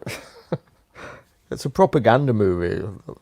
Europa, the last battle, isn't it? Yeah. It's also another case of like, the white race together, the European race together, which historically has just never been true. I mean, even in ancient times, the times of the Roman Empire, there was essentially an ongoing civil war between the South and the North. The Roman Empire versus the Germanic people up in the North, and then of course when the Roman Empire collapsed, you had the papacy, and then you have the rise of France, and then Germany, and then England, and you had it wasn't called a balance of power, but essentially it was a balance of power, And then after the Reformation and the wars of the Reformation, you have the Treaty of Westphalia, 1640, something like this, the first, one big international peace treaty in Europe.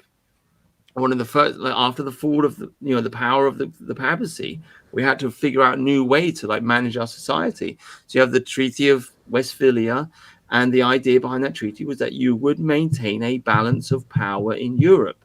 You don't want Germany to be too strong. You don't want France to be too strong, etc., etc. And from that point onwards, we European people concentrated our energies on conquering the world.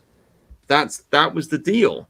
So this whole idea of battle for Europa, I mean, it's like, okay, I'm European. Yes, I'm white. but the European race was never united.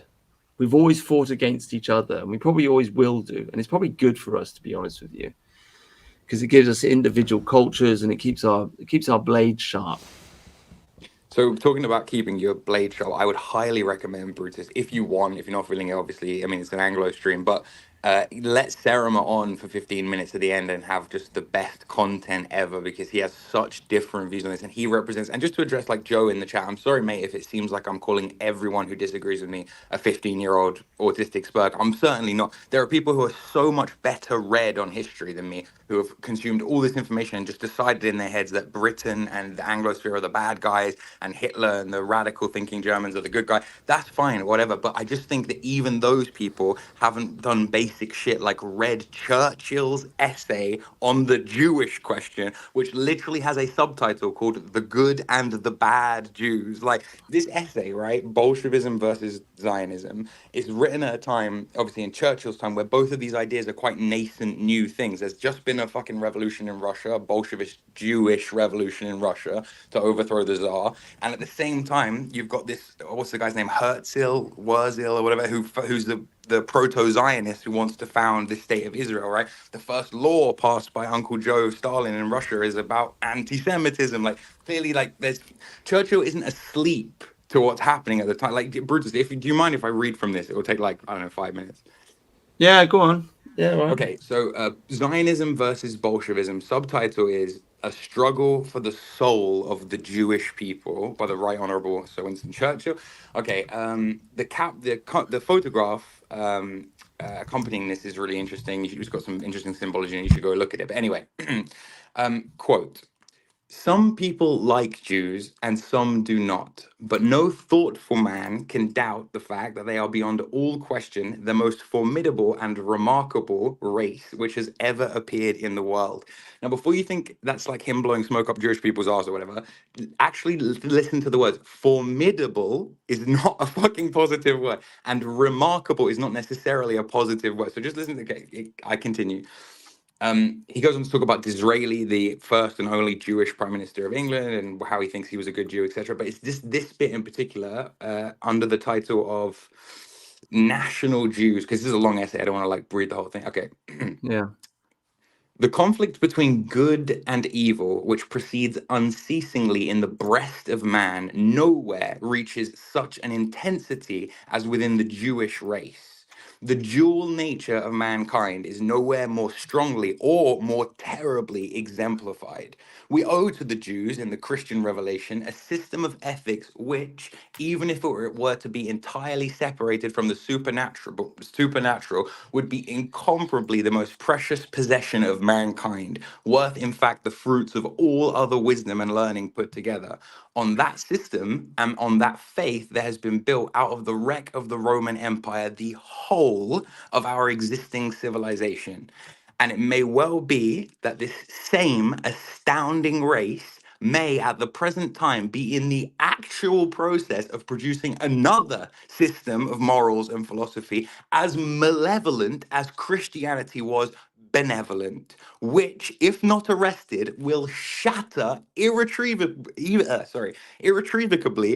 all that Christianity has rendered possible. It would almost seem as if the gospel of Christ and the gospel of the Antichrist were destined to originate among the same people, and that this mystic and mysterious race has been chosen for supreme manifestations, both divine and diabolical.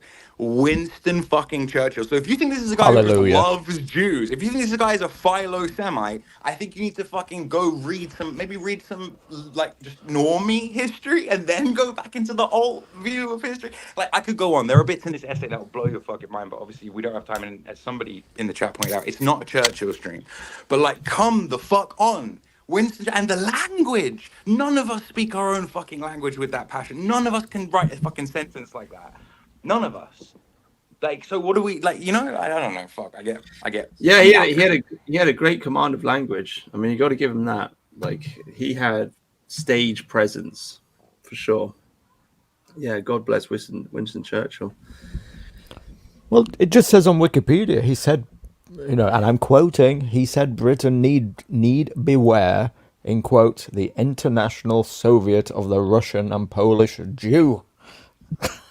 He saw Yeah. a big distinction between the Zionist Jews who wanted to be nationalist and wanted to be like forthright in their place, like having and the Soviet Bolshevik kind of. And he was saying that it's not that one is good and other is bad, but we can see inevitably that this Bolshevik side can only lead to bad. He's saying all that in this essay. So it's like people will say, "Oh, he's in bed with Stalin, this, that, and the other." I don't think he was in bed with Stalin. I think he cooperated with Stalin during a war. It's a fucking weird situation. I don't know, but again, I will caveat. Well, I'm not a history expert. Like, let's take a step back here, right? Because people like the Nazis might, in response to all that, they might say, "Well, this just proves that England is a Zionist nation. You helped to create Israel, and you're blah blah blah, pro-Jewish, and etc. etc." And then they might go on to say that you've always that because they like to say England, the English are the Jews of Europe, right? This is the common insult that they throw at us. Okay, so let's take a look at that. It is undeniable. For example, you've got William Blake, okay, wrote a poem, Jerusalem, calling England is Jerusalem, right? We've got Zadok the priest, which is the coronation anthem that they play when the monarch is coronated. Zadok is a priest from the Temple of Solomon, right? This is the song that they sing when we coronate the monarch in our country. You could go back even further. You could argue that England itself is a Crusader nation because our flag itself looks very similar to the Knights Templar flag, which is just a red cross on a white background.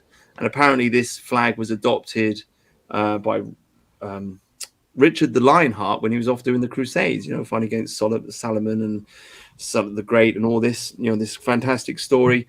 So you could say that, yeah, we've always been a very well. We did kick the Jews out. I mean, there is that, but we have there is a lot of Jewishness, okay, in our country, and it's like, okay, well, first of all, what do you want us to do about that? Do you want us to just to hate ourselves, right? Because this is the kind of path that you start walking down once you start getting into this anti-Churchill, anti-British Empire. Anti-attitude, right? You got to start nitpicking, picking apart the different pieces of English history and saying, "Oh, we did this, we did that." Before you know it, you've converted to Catholicism, right? And you're groveling on your knees, apologizing for the Henry VIII or what have you, and you end up slipping into this mindset of you look across the water and you look on the continent, you see Germany sitting there, and you think, "Oh, the Germans. They're pure and they've got blonde hair and blue eyes, and that's the heart. That's the heart of Europe." And they're all like frolicking through the through the fields and drinking beer and blah blah blah. They're the real Europeans, and I'm just a dirty, grubby Englishman who living in a fake Jerusalem or something. But this is just total nonsense. The fact of the matter is, Germany's been full of Jews. Germany's had more Jews in it than we ever did. Brutus, what do you think Yiddish is? It's a Right. dialect of German. The reason Adolf Hitler snapped and the German population was like, right, enough of these Jews, is because, before the war, 1/5 of every Polish person, 1 in 5 of every Polish person was Jewish. Like, it's like Yeah. you guys just don't have a basic understanding of fucking history. It's just like a lot of people converted and said, look, dude, I'm 1/8 Ashkenazi for my sins, right? Like, I am literally a product of a London family and post-war immigration, refugees coming over from whatever the fuck. Like, it's a thing. It's a real, like, I don't know, man. Having this like very basic view of history, very very basic. It kind of makes it makes the thing like. It makes it so simplified and cartoonish and caricature that it's so easy for your enemies to just be like, look, there's the Nazis. There's the fucking Nazi. Even if you're well read on it, even if you know the history, even if it's sad. It's sad watching it happen. The shit you said earlier about the security services using Nazism to infiltrate the right is 100% true. It's been the playbook it's been the obvious playbook from day one. Yeah. Yeah. What about this point, pushback? Just to finish my point, the point I wanted to make was that, as far as I understand it, Bismarck kind of like liberated the Jews from their ghettos. Okay, when he established Germany as a nation, And because there were so many Jews in Germany, they managed to rise up and basically become the dominant middle class. They took over everything. They were the teachers, the journalists, the doctors, the boom, boom, boom, boom, boom. Which equals resentment, which equals all of the Yeah, politics that you see in Germany post 1940. yeah. It's so fucking obvious, but Which led to Weimar Germany, which led to having a similar situation to America, because there's a lot of Jews in America. England never had that problem. We had Jews in this country, but they were bankers. They were like an elite class of bankers, Rothschilds and so on and so forth, in London, in the city of London, but a very small minority. Even today, there's a very small minority, only about 250,000, as far as I understand it. Anyway, the point being, this idea, this fairy tale idea of pure and simple Germany, the heart of Europe, it's nonsense. It's nonsense. Go on. Sorry, what was your point, SJJ? Oh, I was just going to come back to whenever you hear this, like what Joe said up in the chat, sure, he was paid off, meaning Churchill, and destroyed everything, but check out this based quote. So what about this pushback? You get this constantly that Churchill was the destroyer of everything, because everybody's looking back in hindsight from 100 years vantage point and saying, oh my God, shouldn't have fought the war, should have just let, Hitler conquer all of Europe. I mean, yeah, it's hard to defend because it's I always mess this word up. It's a Pyrrhic victory, right? It's like we won the war, lost the empire, so it's very hard to defend. But also in the context of just 20 years after the First World War, as I'm like listening, reading this like opening chapters of Churchill explaining it, like how Europe. Do you think that the people of Europe, of Britain, of France, wanted us to just allow Germany to reconquer Europe just 20 years after we'd fought the war of like a generation, the First World War? Do you think people were just happy? They were all just saying, yeah, just let it happen. We don't want to fight. We don't need to fight Germany again. No, they weren't. It was only 20 years since we'd lost 1 million men to the German army. Yeah, I mean, who cares about the French, right? Fuck those guys. And we'd have, but I mean, so we were just supposed to allow them to reconquer everything that we just spent that we just lost 1 million men over. I mean, yeah, I'm just in the back saying thanks. And I hear this all the time where they say, for coming on. Thank you. By the way, shit, sorry. But yeah, I hear all the time how people say as if that would have been worse than what we have now. But how do you know that? How can you possibly say that? And you think are you saying that the Nazi police state might have been even worse than the Keir Starmer police state? Is that what you're suggesting? That's crazy, Stephen. That's like a crazy. Look, I mean, to suggest in these circles, man. The idea is that we wouldn't have any. The idea is we wouldn't have any immigrants. We'd just be pure white. We'd be worshipping blonde hair and blue eyes or something. We'd be perfect. We wouldn't have let the foreigners in, and we'd just be absolutely based. Our women would be wearing blue dresses and milking raw, cows for raw milk, and we'd be fighting a revolutionary war against Germany. That's what we'd be doing right now. We'd be the resistance, like sitting here trying to figure out how to get rid of them and get them out. But the thing is, it's a clever trick that they play because it's a false choice.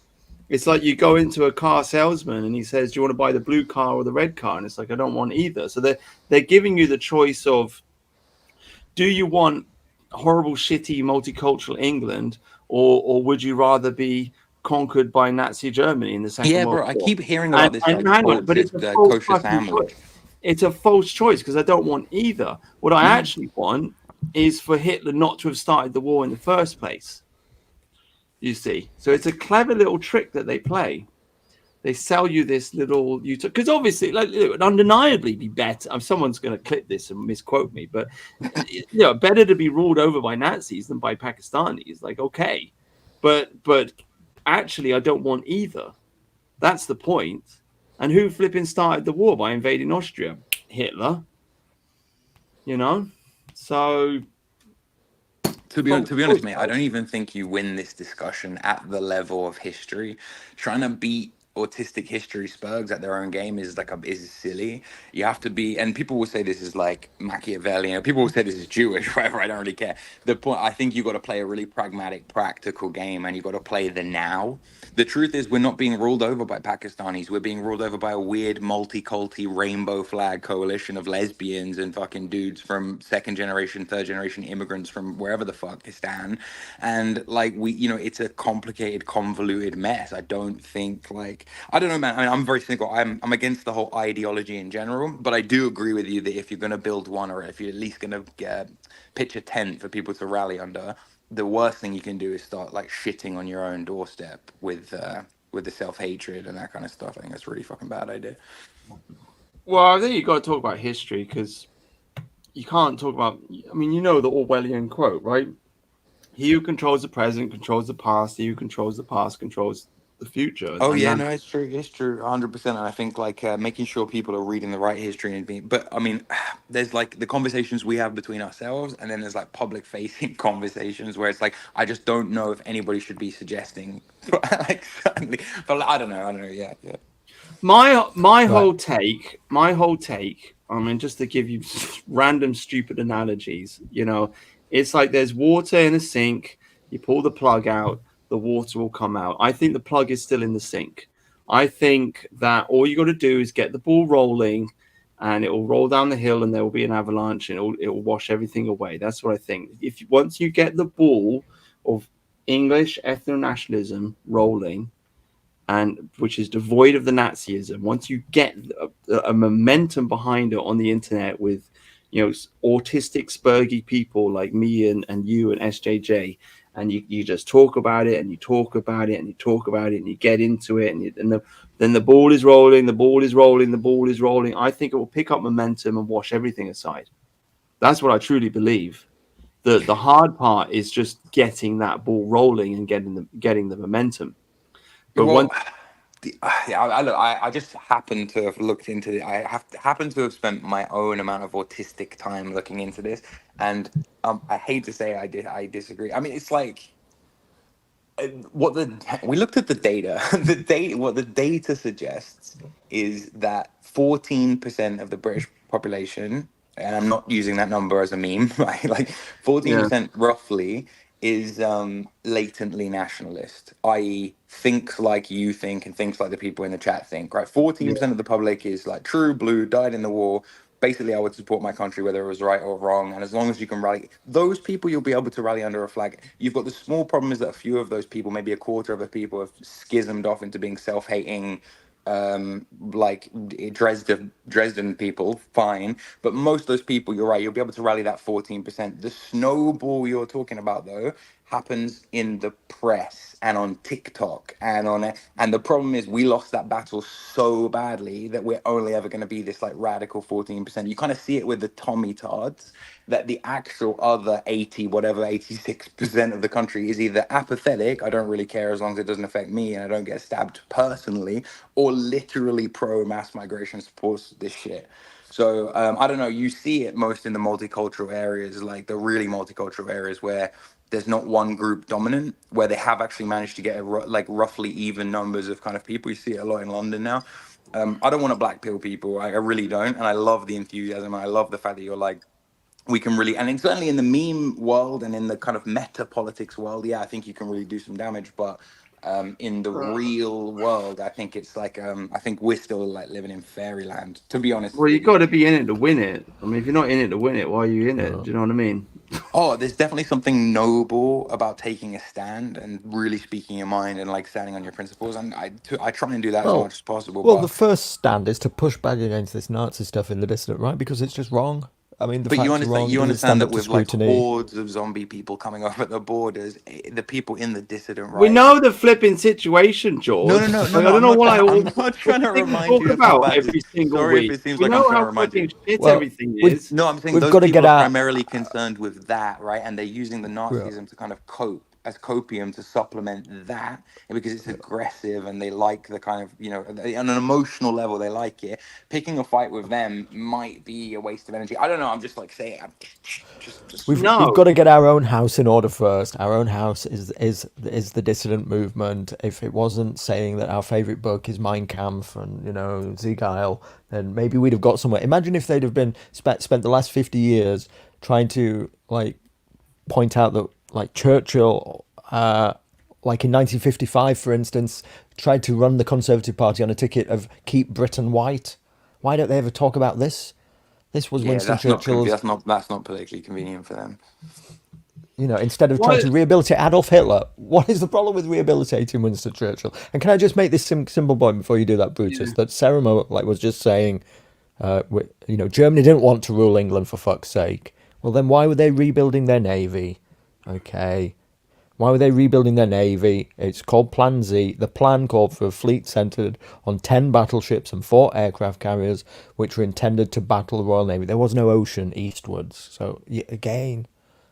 I guess what I'm saying, if I have to be really simple, and I'm probably putting too fine a point on it, but whatever. I guess what I'm saying is when you're better off appealing to a more broad audience, and on things like World War Two, on things like World War Two, normal people just agree with you anyway. No, you've come on here before. We've had this argument before. This is just all you're arguing for is optics. Okay. Oh, that's an interesting one. That's an interesting one. Okay. It's not because I've had this debate so many times. No, I don't. Yeah, I don't want to debate you on optics. I'm just interested that you think I'm making an argument for optics. Okay. Well, that's the way I see it, because this is the argument. How do we get the masses? How we have to present this thing? And once you fall into that trap, now you fall into the trap of let's just not talk about the Second World War, which is what Morgoth does, Millennial Woes, Mark Collett, all of these people, they're all secret Nazis, right? And it's like they've got a giant smelly pile of shit and they just sweep it under the rug, right? That's their Nazism. They love Adolf Hitler, but they won't admit it out loud. So they've got this giant fucking smelly pile of dog shit, and they just put it under the rug, put the rug over it, and you walk into the room and you're like, it fucking stinks in here. What the fuck is that smell, right? And so what you got to do is you got to pull up the rug and you got to clean that shit out. That's what I'm doing. That's what this is all about. This whole idea of, we'll just step over the Second World War is not working because it stinks, okay? You know what, Bridges? Actually, I stand corrected, mate. I think you are right. I think you are the person, or someone like you with that mindset and that mentality is what's needed to actually activate and galvanize that 14%, sort it out, get rid of the bad actors. Then, once you've actually got a party and a position and a whatever, then you come to someone like me, and I'll make you appealing to the masses. You're totally right. Like we are talking about different things, and actually, that's 100% correct. So yeah. Well, thank you. I appreciate that. That's very kind of you. At the end of the day, I mean, you got to follow your passion. Like I'm passionate about this stuff because it just thoroughly annoys me. Okay, there are other people out there that are really good people, like Active Patriot, for example, who's been banned from Twitter. But never mind, that guy is he doesn't talk about history at all. He's out in the streets doing this, that, and the other. Many other people like him out there doing very, very good things. They're following their passions and their inclinations. At the end of the day, you got to follow what inspires you. I'm inspired to talk about this. If there are people out there in the chat and they're not inspired by it, then do something else, bro. Like it's all good. It's all good. No, there is something inspiring about what you're saying, and actually, it's a very commendable fight. And it's quite fun watching it from the sidelines and shit stirring and whatever. It's just like you're creating, you're pissing people off in a good way. That's like people will talk, and it's kind of interesting. So fair play to you. I wish I knew more about World War II. Is the honest truth. I don't know enough about it. Well, this is the interesting thing, actually. Once you start getting into it, and you start reading it, it's like it gets deeper and it gets deeper and it gets deeper, and then because like I'm reading this book now, The Russian Origins of the First World War, right? And the guy, he dives straight into it, right? Deep history. He's throwing all these names around. I don't know, I've got flipping clue who he's talking about. I've got to look it all up on Wikipedia.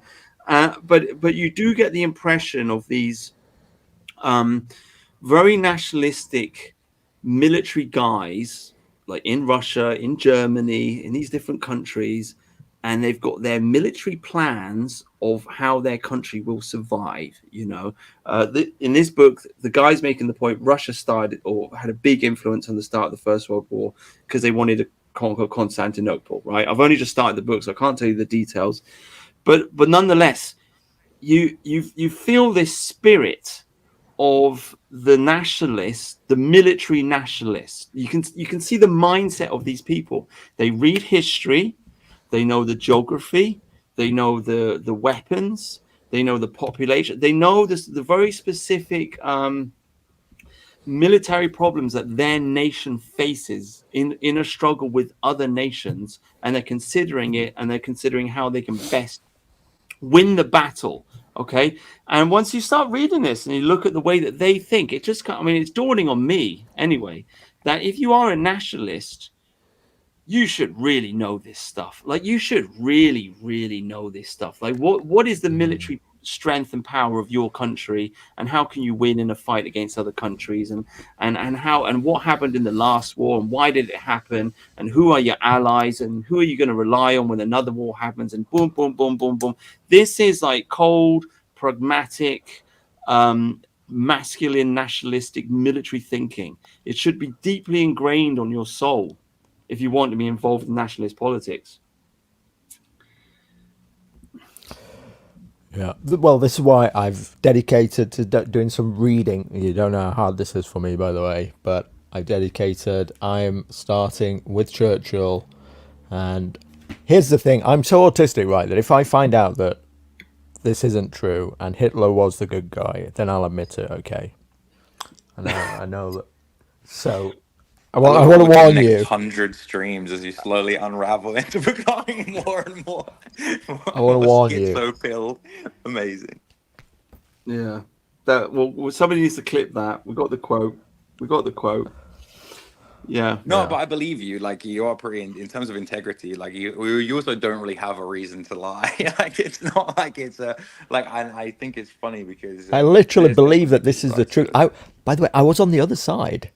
I went down the 4chan route. I watched The Greatest Story Never Told. I watched Europa: The Last Battle, which is basically just atrocity propaganda, by the way. I watched all this shit. Yeah.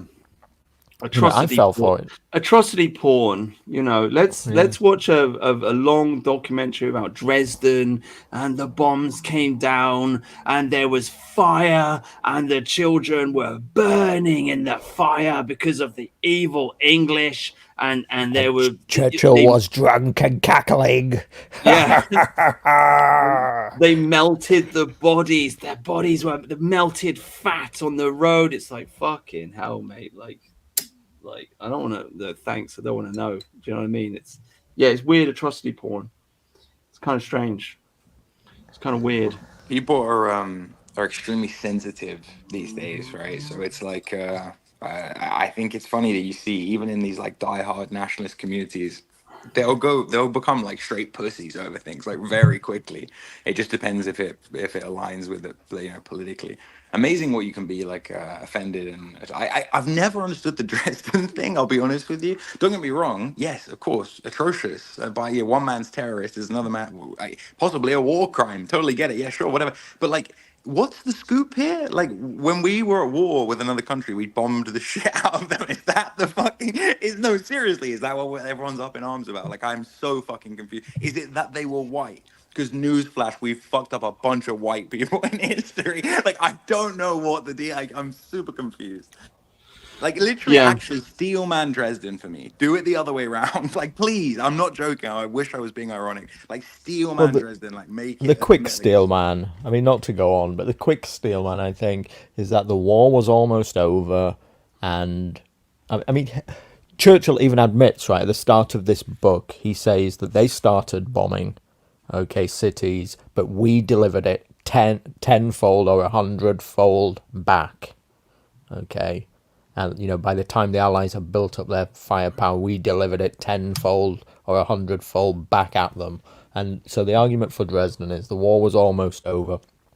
But everybody's favourite commentator, Colin Liddell, did an article about this, where he points out that there really is a myth of Dresden, that he points out the casualty figures, for instance. right, if you believe that the war was almost over, then look at the casualty figures.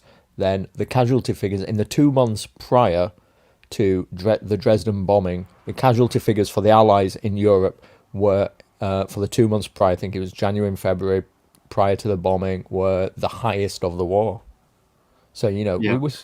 the Allies were still taking massive casualties. So it's easy to Monday morning quarterback all this shit from, so far, after we know how it's all played out, isn't it? Yeah, I But mean yeah, the I'm not gonna point. lie. Yeah, that steel man didn't do it for me. I still don't understand. I still don't understand. Yes, they were white. Yes, a lot of people died. And people in the chat like And you're they were children. justifying Dresden. I'm justifying war in general. Yeah, I mean shit happens. Like what the fuck is? I don't know. It's like I'm living in an alt timeline or something. They got to make you feel guilty about something, haven't they? So that's it. That's the focus of their guilt. It's exactly look. Basically, if you're a normal person, you hate Adolf Hitler, and Adolf Hitler is the most evil person ever because of the Holocaust, right? If you're a neo-Nazi, you hate Churchill, and he's the most evil person ever because of Dresden. That's all it is.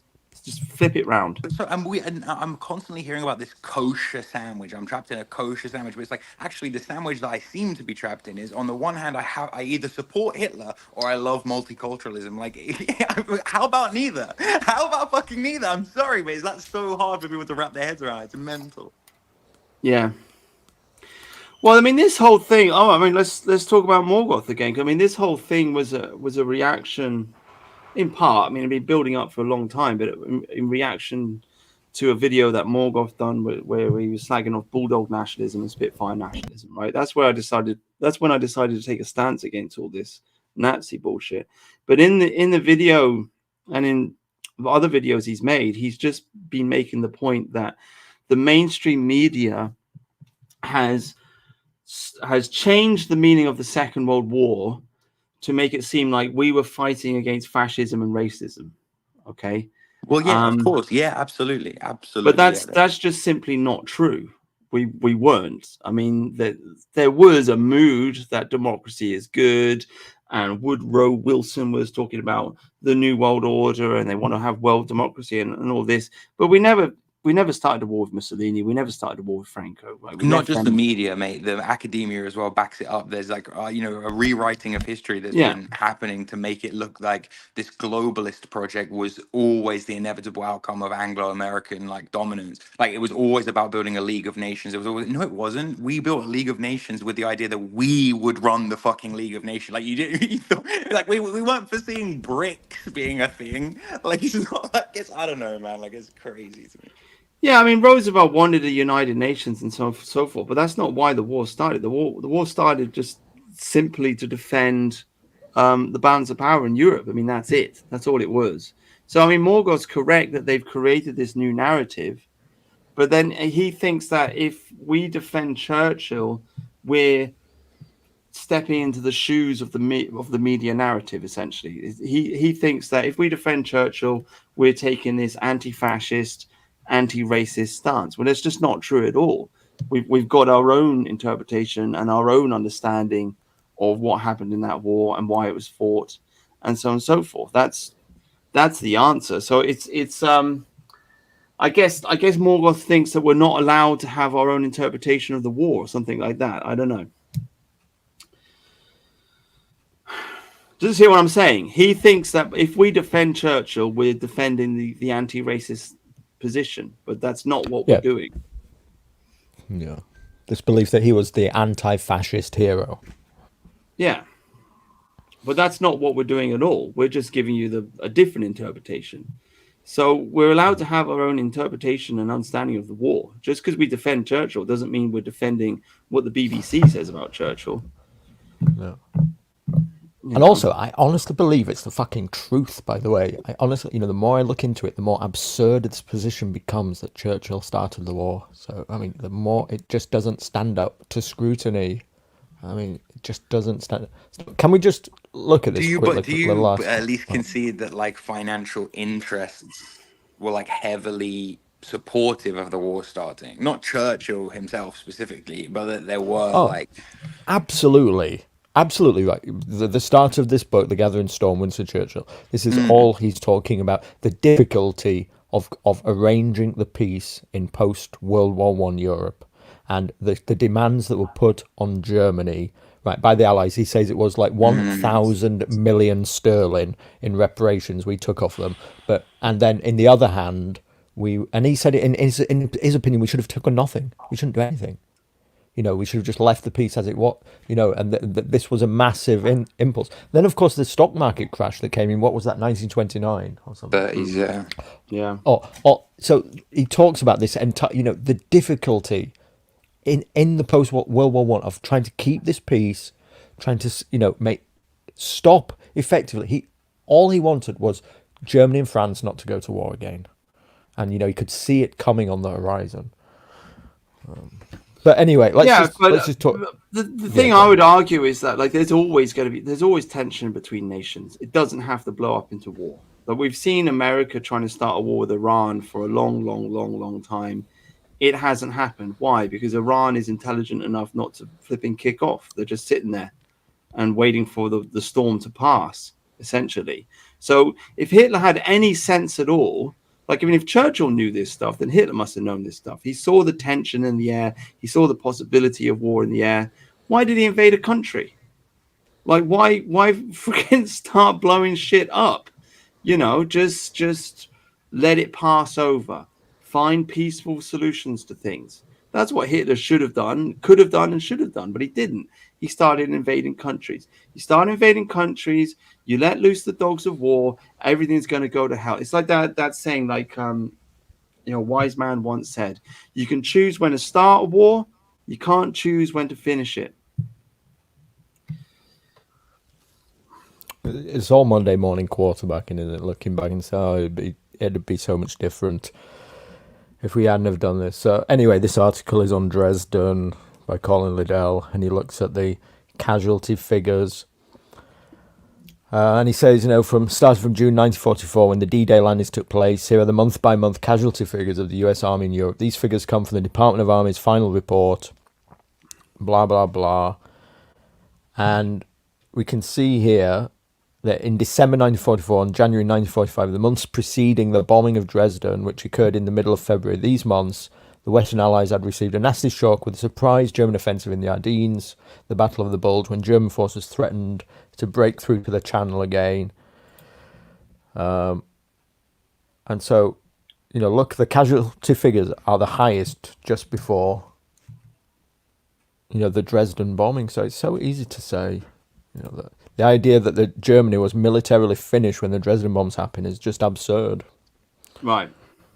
Yeah. Yeah, I mean, who cares about the Blitz, right?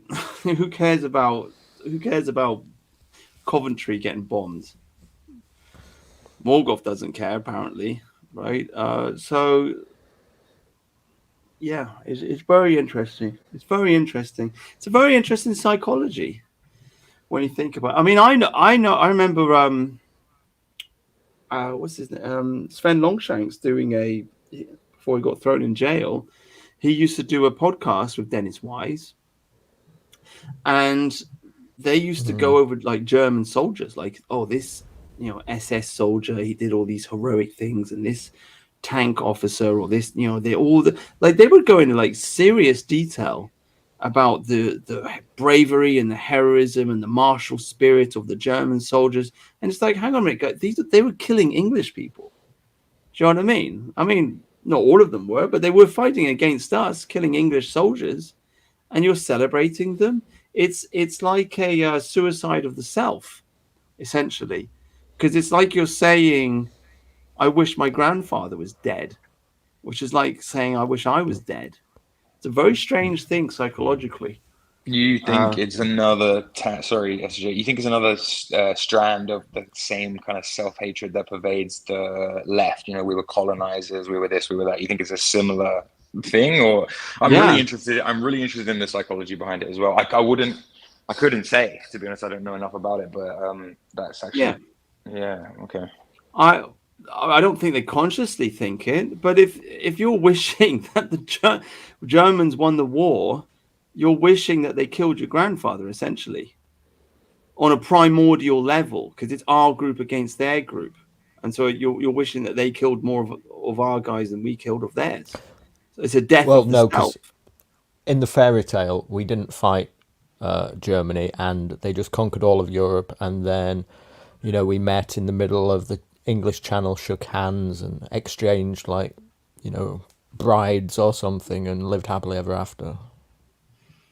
Well, in the real fairy tale, this is the point, because there's so many different alternate histories you could go for, right? But in the real fairy tale, Hitler made a deal with Neville Chamberlain or whatever, and then he just conquered Poland and the Soviet Union because that's what they wanted, and they left France out of it.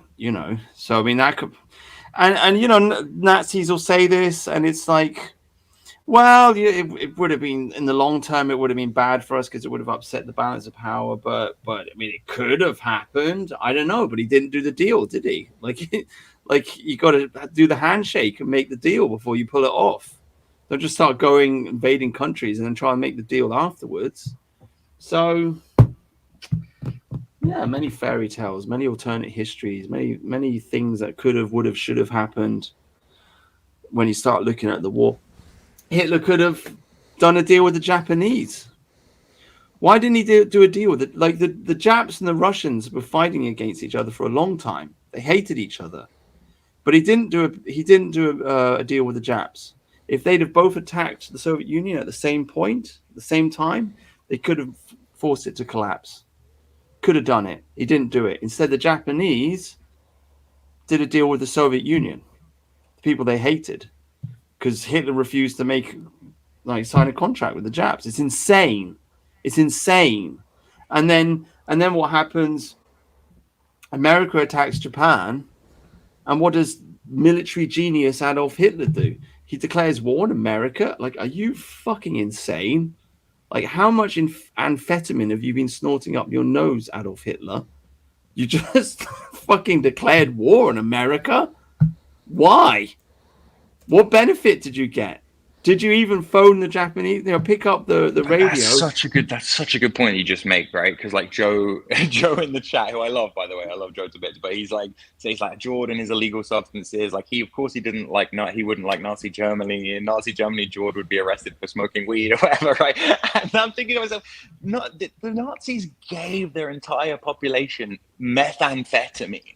Like, are we like you guys just live in an alt fucking version in your version of like Nazi world? It's this clean society where everyone recycles and nobody does any illicit substances, but it's like you would have been having meth in your breakfast cereal. I don't think people understand, like, Hitler was so methed out of his head that towards the end of the war, he declared Turks to be honorary Aryans. Like, bro, I don't think you understand how much you have to be in a wheel of meth-induced psychosis to decide, actually, fuck all this race shit. Like, I need, like, dude, there's so much shit people don't know. And like I say, I'm not a history expert. I don't claim to be. But the shit I do know is fucking hilarious. That's a verifiable fact. Go look it up. Like, it's not like it's like...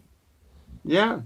They did a lot of amphetamine. They did a lot of weird stuff, like the SS and the magical group they created, and getting all these women, and they had them in harems, and they were breeding like the Aryans. They weren't getting married or anything. It's like total like degenerate, crazy, weird esoteric stuff. Yeah, what about the old timeline where we end up having to fight Germany anyway 50 years later because we managed to preserve Christianity, but they're on some new wave pagan folklore shit? What about that timeline? No one talks. Yeah, like, who fucking knows, man? Who knows? They ignore that. I mean, that's got a lot to do with the Anschluss as well, because one of the reasons Austria did not want to merge with Germany is because they were scared of the Nazi pagan stuff. They didn't like it. I mean, first of all, Germany was Protestant, Austria was Catholic, so the Austrians preferred to ally themselves with Italy. They had a history of allying themselves with Italy. Mussolini was friendly towards them, but a lot of the older generation in Austria, they just didn't want anything to do with Hitler. They thought, like, who the fuck's this crazy guy? Like, we don't want to, like, stay away. They already had a dictatorship in their country. The flipping Nazis assassinated, I forget the guy's name. I made a video about Alexander Doofus or something like this. They assassinated the prime minister of Austria. in an act of international terrorism. And then the new prime minister comes in, and then they march in there with their tanks and just overthrow him. And then neo-Nazis these days are pretending it's some kind of, peaceful Anschluss. It's a total, it's a joke. They didn't want it. Yeah, Engelbert Doofus. There you go. I think the thing that you're going to contend Fucking with killed him. most when you kind of bring this to the DR, as you call it, is that the Nazis were so good at propaganda that some of the today's neo-Nazis, all they do is recycle like old propaganda. It was that good that it still slaps today in terms of like memes, and like, you're up against like that kind of. They were so good. I think we lack an equivalent narrative to the one that the DR has built / whatever, like genuinely. Well, Well, we've got the idea British that the British Empire. stuff. Which one? The What I'm idea- basically saying is, which one of you is going to make the autistic 6-hour documentary? All right. That is Oh. going to be. Oh, we've already talked about it, to be fair. Yeah, we're talking about it. My video editing skills aren't very good, so.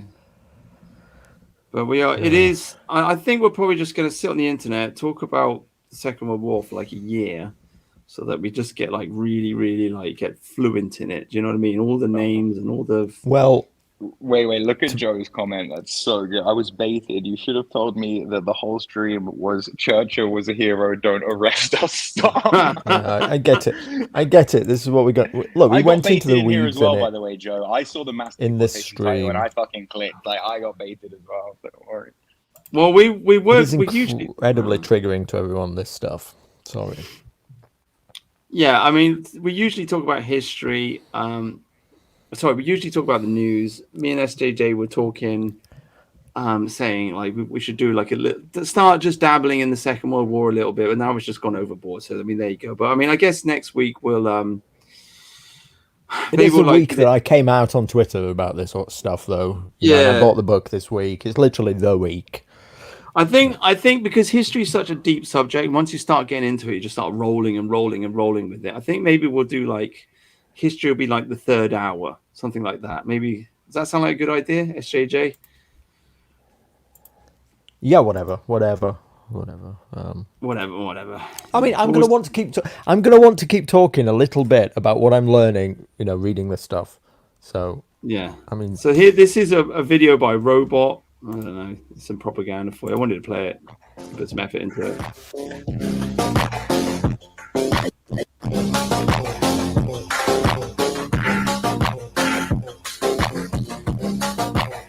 Yeah.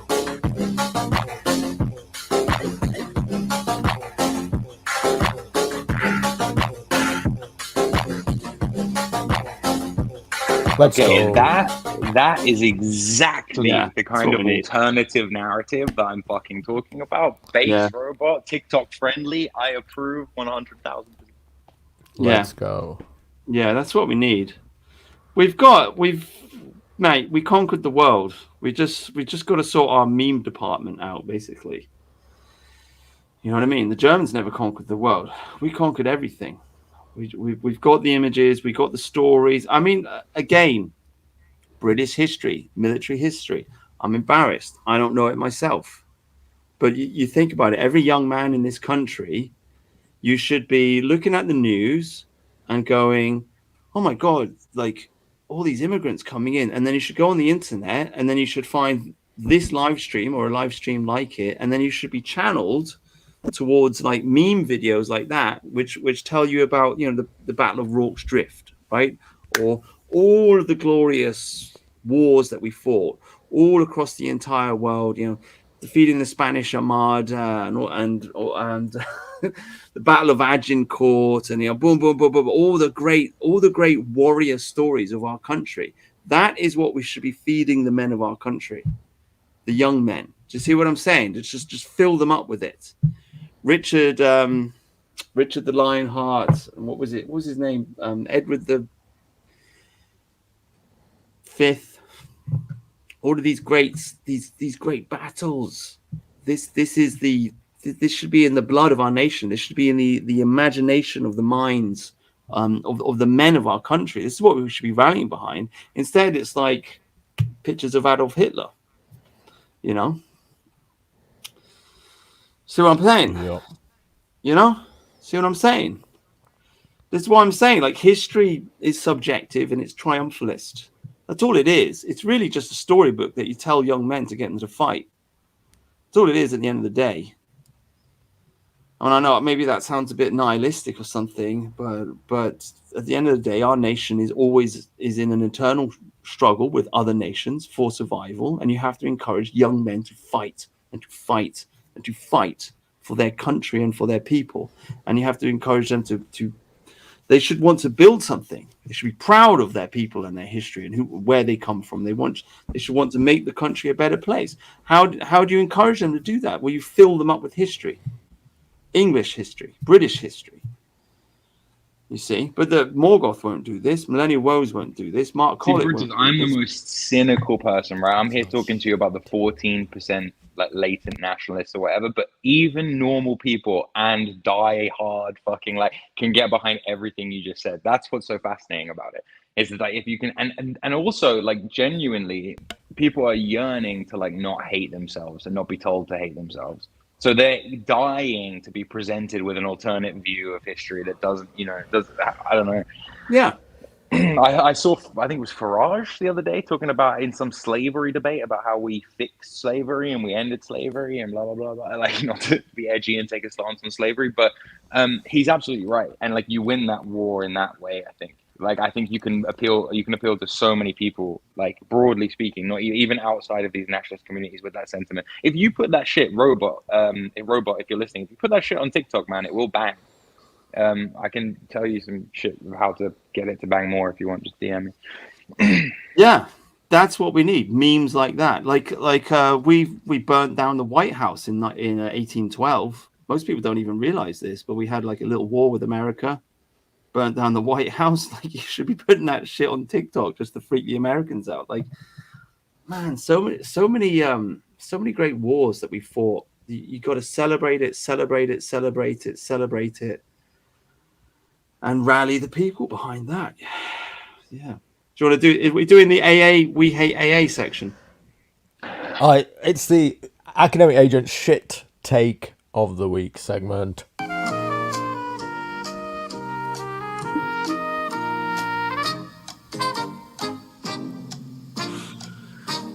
Okay. Oasis have announced their reunion, and in my imagination,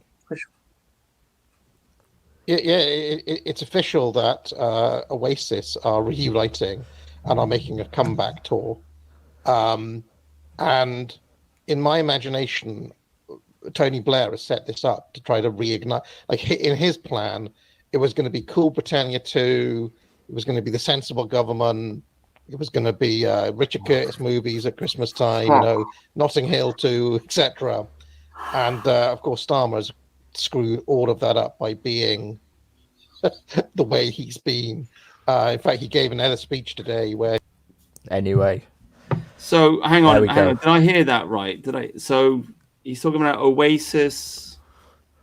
I'm just gonna say it right now. That guy, academic agent, that guy is gay for Tony Blair. Like, that guy has watched speeches of Tony Blair and masturbated to them. I don't care if you think that's a Jewish take. 1,000%. Not only did he vote for him, he probably voted for him all 3 fucking times. And I'm not even joking. This guy's got a Tony Blair fetish. He has a Tony Blair problem. Like, I get it. Tony Blair was the prime minister who ushered in mass migration, but it was fucking set up way, way, way in advance of that by like various governments and corporations. He was just the front guy, just the figurehead. I think AA loves Tony Blair in a weird way. I just feel like, He does. He adores him. He's done like over 100 hours of programming on Tony Blair over the last 5 years. Yeah. That's like one of your biggest haters, your biggest fan kind of vibe. Yeah, it's weird. He calls him the Dark Lord. Yeah. He's got a fetish. He's been proven. The clip that you played last week, SJ, was brilliant. Basically, Sargon Akkad just grilling this guy, saying, like, admit that you were wrong. Admit that you were wrong about Keir Starmer. And AA just says, nah, move on. Like, he's such an intellectual coward. It really disgusts me, actually. It really fucking disgusts me. Like if you're wrong, Well, like, admit that you made a mistake, but just to just like step over it and say, "Oh, I'm still the great AA, and you have to respect me," and blah blah blah. It's like, no, mate, I don't. You're an idiot. well, there is a positive looking forward. I've just got another clip here. There's something to look forward to, and that this could be right. If Kamala Harris wins, we have a positive to look forward to. I'll tell you this, right? Oh, you're fucking If kidding me. the Democrats do the steal again, or if Oh, somehow the media are able to kind of No. He believes that Trump is going to win, but I'm just saying if Kamala Harris manages to pull it off, then we're gonna get at least one positive out of it, and it's this. magic Kamala Harris into the presidency and defeat the Orange Man. Okay, I am never going to talk about American politics again because the country will be fucked anyway. So Well, it's kind of fucked now, but yeah. So he swears he's never going to talk about American politics again if Kamala wins, which makes me almost want her to win. You know what? Yeah. Oh man, should we get back on track and talk about a little bit of news then? Or we've had like a 2-hour Churchill segment. I mean, what do we think about Tulsi Gabbard coming out for Trump? You want to talk about that? Because we haven't talked about Trump in a What do long you time. think? Yeah, what do you think about Trump in general? You haven't talked about it in ages. Like, are you like a lot of people are saying he doesn't seem to have the anti-establishment cachet that he had last time, right? Like, yeah, so people are looking at it differently. I'm just wondering what your take is in general. I think let me play this because this is quite funny. Just because I've just. What do I know? I was a New York real estate person, but no, I'd fire him. Are you going to fire those generals? The woke generals at the top? Yes, I would get rid of them, yeah. But see, now I know him. I didn't know him before. I came in. What do I know? I was a New York real estate person, but no, I'd fire him. I would fire them. Anyway, it's kind of funny. What's my feeling on Trump? I think he's pro-Brexit. I think he's pro-England. I think he's anti-immigration. I think that, yes, I mean, SJJ's point out, he's going to be a bit of a lame duck president because he's only going to be in for 4 years. But the establishment definitely seems to hate him, and they tried to throw him in jail. They tried to have him assassinated. And obviously the election was stolen from him in 2020. So I mean, all in all, he's a bit of a disappointment. He's a bit of a boomer. He's not, he's a bit of like all bark and no bite. But it does appear like his heart is in the right place. And given the choice between him and Kamala, it's got to be Trump. And I think America's got to get him elected in order to kind of I don't know, to turn itself around because the election was stolen in 2020. So he has to be elected in order to fix that, in order for justice to be done. Yeah, it's not as exciting as the 2016 election. But maybe when he comes back in, maybe he's. I mean, I'm hoping I'm hoping maybe he's a new man underneath, and he'll finally show some bite and he'll fix the country. Who knows? I don't know. I genuinely, I don't know. I feel like I just have images of half-built walls like in my head, and it's just this thing of like it's a lot of talk, right? And it's a big show, and there's no bigger bread and circuses than kind of American politics, really, and how much of it is. I don't genuinely. That's why I was curious as to you guys' take on it. What about you, SJ? Are you on the Trump train? Isn't it? Well, I think it'd be better if he wins. This is what I'll say versus Kamala Harris, especially with all the crazy economic stuff that she's coming out. I mean, are you Americans aware that she's planning to tax unrealized gains on capital gains? I mean, what the heck is going on with this woman? This is crazy. So just on that stuff alone, the fact that he is in the Elon Musk camp, the Peter Thiel camp, I know everybody has reservations about this. But to me, it's the. Can you explain that? Like, why? Where are those even coming from? Like white people? Because I'm obviously in my head. I'm out of the loop. I'm not following politics as closely. I'm seeing Kamala kind of make a fool of herself. I know how left she is. She's actually more left than like Bernie, to be honest, in terms of policy and all the stuff she's voted for previously. But I mean, like, I don't know how close are you to that anyway? Not much. I mean, we're not really I'm following American politics. No. Like, it's hard enough following English politics. We just give it a bit of a comment every now and again. Like, I don't know what the hell's going on in that crazy country. Trump's basically pro-England. That's it. He was pro-Brexit. He's basically on our side, so I support him. I don't really like the problem is I don't know how he's going to win because they stole the election in 2020. What's going to stop them from stealing it again? He's had 4 years to prepare. He should have a 1 million-man army with boots on the ground, ready to make sure they don't steal the election again. I don't see any of that. I watched a 3-hour interview with him and Elon Musk, and he didn't talk. He didn't say a single word about how they're going to stop them from stealing the election this year. So it could just be blah blah blah. They steal the election again. Kamala Harris becomes president, and Trump just waddles off into the sunset, and that's the end of it. I don't see why that's not going to happen, because unless he's got a secret plan. But I thought he had a secret plan last time, and he didn't. So that's why I just can't get excited about it. You know. I think Kamala is going to win. People even without stealing it. Oh yeah. People think I'm fucking mad. Hey, Brutus, I'll be honest with you, mate. I don't think the last one was stolen. I think it came out of the Bannon camp, and that Trump was going to say it was stolen no matter what happened, unless he won in a landslide. Like, genuinely, I think that Kamala is the TikTok president that America deserves. Quite literally. I mean, look, let's just play it as it is. She's reasonably good looking for a politician, which means she's a fucking model as far as the media is concerned. She's a fucking supermodel, right? Beauty queen. Like, she's mixed race, bit black, bit Indian, or Indian and pretends to be black. It's good enough. It fucking ticks all the boxes. Like, dude, she's going to be a darling of the American media. She's going to be on Jimmy Fallon. She's going to be fucking, like, you know what I mean? Like, it's over. It's game over. I don't know if, and again, I'm very cynical with this kind of shit, so please feel free to tell me to go fuck myself. But yeah, I don't think Trump's winning on some big anti-establishment ticket anymore. He was president for 4 years.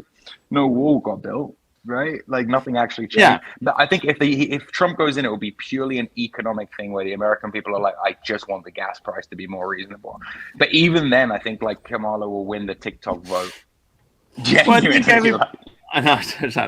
Everybody remembers that the economy was better under Trump, so he's got that on his side. But I will agree that he's definitely lost the black vote. He's been trying to get the black vote, and that's gone now. That's gone to Kamala, right? He may well have lost the female vote, which is the key thing. And we've talked about this on this channel. You know, the Swiftie vote, essentially, the Taylor Swift vote. There's a lot of talk about this on the internet, how Trump has just become weird and maybe like embrace the manosphere a little bit too much. The women do not like JD Vance. He freaks them out. He gives women the ick, and so a lot of women may vote for Kamala Harris. So you're right. There is a danger that he may. The issues that they seem to be drilling her campaign, people seem to be focusing on the abortion thing, women's rights thing, the kind of race thing, the civil rights. So all of these things that have been bubbling and fermenting under the surface, right? They can be activated now in a way that they couldn't under Joe Biden. I just think you'd be surprised. Like, and the worst part is if it does go down the way I think it's going to go down, and she does win like a moderate kind of like win over Trump, then Trump will say it was stolen, and their shit will pop up again. You will have another Jan 6. Well, anyway, just if there's any question about how it was fortified last time, I dug up this statistic. United States Census Bureau, I've talked about this before. In 2020, 69% of voters in that election voted without going to the ballot box, which is basically postal voting. What an incredible number. So if there was any way it was fortified. Look, I'm just gonna be real with you. Like, America is a big fucking country. A lot of boomers are lazy. Yeah, okay, maybe they dug up a couple 100,000 dead people. Of course there's cheating. Of course people will be cheating on both sides. I'll be digging up dead people, bringing up friends that don't exist. I get all that shit. But I mean, big voter fraud where they massively gerrymander and manipulate to get. I don't think so, man. I think Biden. I think the old geezer won, and the worst part is with him out. I think Trump is the old geezer now. Hashtag Why would people have voted for him instead of Trump?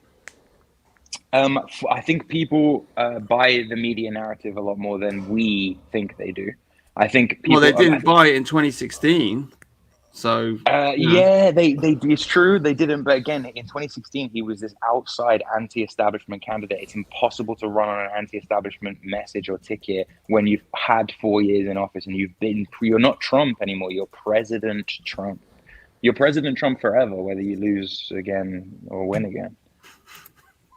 I'm with Alexander on this one. I mean, you think he lost the election because of the Russia thing, like because they accused him of being a Russian agent? Bunch of stuff happening. Listen, I know this is not going to be popular. I know that people who are polarized, like highly polarized, are never going to agree with me. But I try my best, just from a purely pragmatic, just to sit on the fence, not politically, not like I'm a centrist, but to just sit on the fence so I can see both sides. And I just genuinely don't. I don't think they needed to steal it. I don't think they needed to steal it. I'm just being real. I'm just being real with you. Yeah, there was a bit of cheating and a bit of vote counting and about whatever, but I don't think it was what's being touted by the Alex Joneses of this world. I could be crazy. Call me crazy, but you know, I've just only because I talked to so many Americans. Do you think 9/11 was an inside job? Yeah, 100%. Probably. I just don't get it. Like you accept that level of conspiracy theory, but when it comes to them like cheating in an election, let me explain. Let me explain. It's 100% rigged.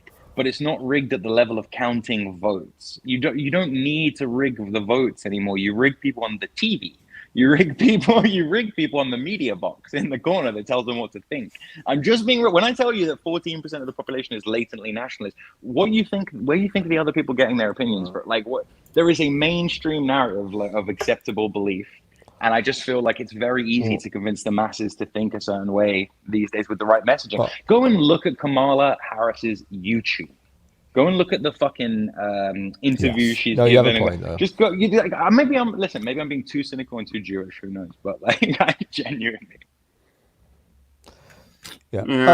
By the way, just on the rigging. I mean, fortification process. I mean, if we're asking how it was done, then it was done by Democrat Party voters using that 69% of people who voted by postal votes, going around in places like Pennsylvania and Michigan and on the ground and getting, black people to stick to give us your postal vote. Let's stick it in the envelope and I'll take it and post it for you. That's how it was done on mass scale. Yep. Big time by activists and people, that I completely agree with. Yeah, the Labour Party is great at this in our country. I've said this before. They go around all the old people's homes in my constituency. So they have Labour activists who drive their cars to old people's homes, get every one of those old fogies to the ballot box on the day. And I think we can all agree that Trump has not sorted this out. So that's whether the election was stolen or not. He has not. Look, God's own property. I just 100% right. Yeah. Political machine. Yeah. Political machine. That's what it used to be called in America. Yeah. There's no political machine. He hasn't sorted it out. He hasn't fixed it. He doesn't have boots on the ground. He's not rallied the troops. He should have spent the last 4 years fixing this, and he hasn't. And so, is he going to win? I doubt it. But we'll see. For me, what's most fascinating about the American election is that effectively the president has like 3 years, that they govern for 3 years and they spend a year fighting the next election. So it's just crazy, really. So much time is just, and money is just all about fighting this next election. They get so little time in office. Yeah, 3 years and then a fight. Who's Paul English? I don't know. Do you know him? Nope. No? All right. Well, we'll look into that. Chris Funkton. Okay, so 10 minutes left. Oasis. All right, let's end on a fun one. Are you pumped for Oasis? SJJ has already declared that he is not pumped for Oasis. I am mildly excited about Oasis. I thought the first album was good. Definitely, maybe. I thought the second album was okay. And after that, it was all a bit shit. And I did just, I woke up the other day after the Oasis announcement and I lay in bed in the morning for an hour listening to Oasis singles, and it's just like every single one is the same. There's a verse, and it's a long verse, and then you hit the chorus, and it's blah blah blah blah blah, and then it's all over. And I just don't think they're musically very exciting at all. But nonetheless, it's kind of cool to see them reunited. Maybe it's the return of the 90s. I don't know. What do you think, George? Yeah, I mean, obviously, I'm like a '90s kid, so I think Wonderwall by Oasis was the first song that I ever listened to on a cassette tape. I think I used to climb out of my crib to like put it back in the fucking thing. I was like, so it's like ingrained in me. Every time I come on here, I go out of my way because I'm so terrified of the Starmer regime to say I am not a nationalist. But if I were, then I would fucking love Oasis and I would love Britpop and I would love anything that puts Britain as the front and center of pissing out world culture as we do so well. Yeah. And if I was someone like Robot and I was making memes, I would put Oasis in there. I'd put the Spice Girls in there. I'd put Arctic Monkeys in there, right next to fucking Nelson and all this shit, and with the glowing red eyes, because I think that shit is stuff we need to be proud of. I think our contribute we're a tiny fucking island, and people still look to us for culture, even if the culture is dross and weak and pathetic. And you know, the thing about Oasis is like I say, first album was great, second album pretty great, third album not so good, but nonetheless they had swagger. This is the thing. Liam Gallagher specifically just had this Mancunian swagger, which we've just seemed to have lost, basically. So I think. So, go on. I accept that they're implicitly white and they're implicitly anti-woke. And they're anti-woke behind the camera too. Liam Gallagher. they're also fucking working class as fuck. Yeah, which is you dope. dickhead, you dickhead. You know, you look like a gay boy's ass. I'll knock your head off and all this kind of stuff. But I'd just like to say, I need to be myself. I can't be no one else. I'm feeling supersonic. Give me gin and tonic. You can have it all, but how much do you want it? You make me laugh. Give me your autograph. Can I ride with you in your BMW? You can sail with me in my yellow submarine. And that's great. I'm sorry, great but lyric. It's better than Sabrina Carpenter's Espresso or whatever the fuck. Like, yeah, fuck yeah. It's actually no. I understand your criticism. This is something which I've said against Oasis for a long time. That like Noel Gallagher himself has said that he's dyslexic and he doesn't know how to write a song, and he just dreams up a bunch of rhyming nonsense, and the songs don't really have any meaning, and you can just put your own meaning on it. Okay, so he's not a great songwriter in the way that, for example, Arctic Monkeys. Right now, Arctic Monkeys. Wrote like there's a story in the song, you know. Amy Winehouse, Pulp, no, they're from the 90s. Jarvis Cocker, there's a story, there's a character within the song. That's a very difficult level of songwriting, actually, much harder than what Noel Gallagher did. But I think that style of just like kind of like word salad songwriting, it is poetic and it is abstract and it is easier to create. But nonetheless, it does. It's visually stimulating. Like I can see the yellow submarine, and I can see the lasagna, and I can see ride with me in your BMW. Like the words stick, and it creates like a poetic image in the mind, right? Which is very it's like working class gutter poetry. Like I'm not even joking. And in a weird way, it's kind of like that Yellow Submarine is so interesting, right? Because they are. I was only being like half ironic. They are like the lineage that starts with kind of the Beatles of us exporting what is just basic bitch culture for us that ends up being like #1 Billboard American. And by association, obviously, then it's the #1 song in India, and it's the #1 song in wherever else the fuck. So it's like I'm no joke. It's like cultural domination, and it should be lauded, no? Yeah, I mean, what is it? Come round and I'll give you strawberries and cream. It's such an English thing to say. It really is. So yeah, I understand your criticism. It is the music itself. The lyrics are kind of faded out. My biggest issue with Oasis was that they sacked the drummer. I've been saying this for 20 years, and I'm still upset about it. But in the first album, definitely maybe they had a drummer. The drummer wasn't that great. Very simplistic beats, but it fitted the music. and it was like a solid kind of like rock album. Noel Gallagher didn't like the drummer. He said he wasn't a good enough drummer, so they sacked him. They got a new drummer. In my mind, that just kind of killed the spirit of the band, because it was no longer like a gang of working class lads just doing rock music. Now it's Noel Gallagher's like fancy pants rock band where they've hired a drummer and etc. etc. So they lost that kind of like us against the world kind of fuck you kind of attitude that a band like the Stone Roses had, or other bands of that time. Kind of the kind of attitude of like, we all went to school together and then we decided to start a rock band and now we're rich and famous. They lost that. Noel Gallagher killed it.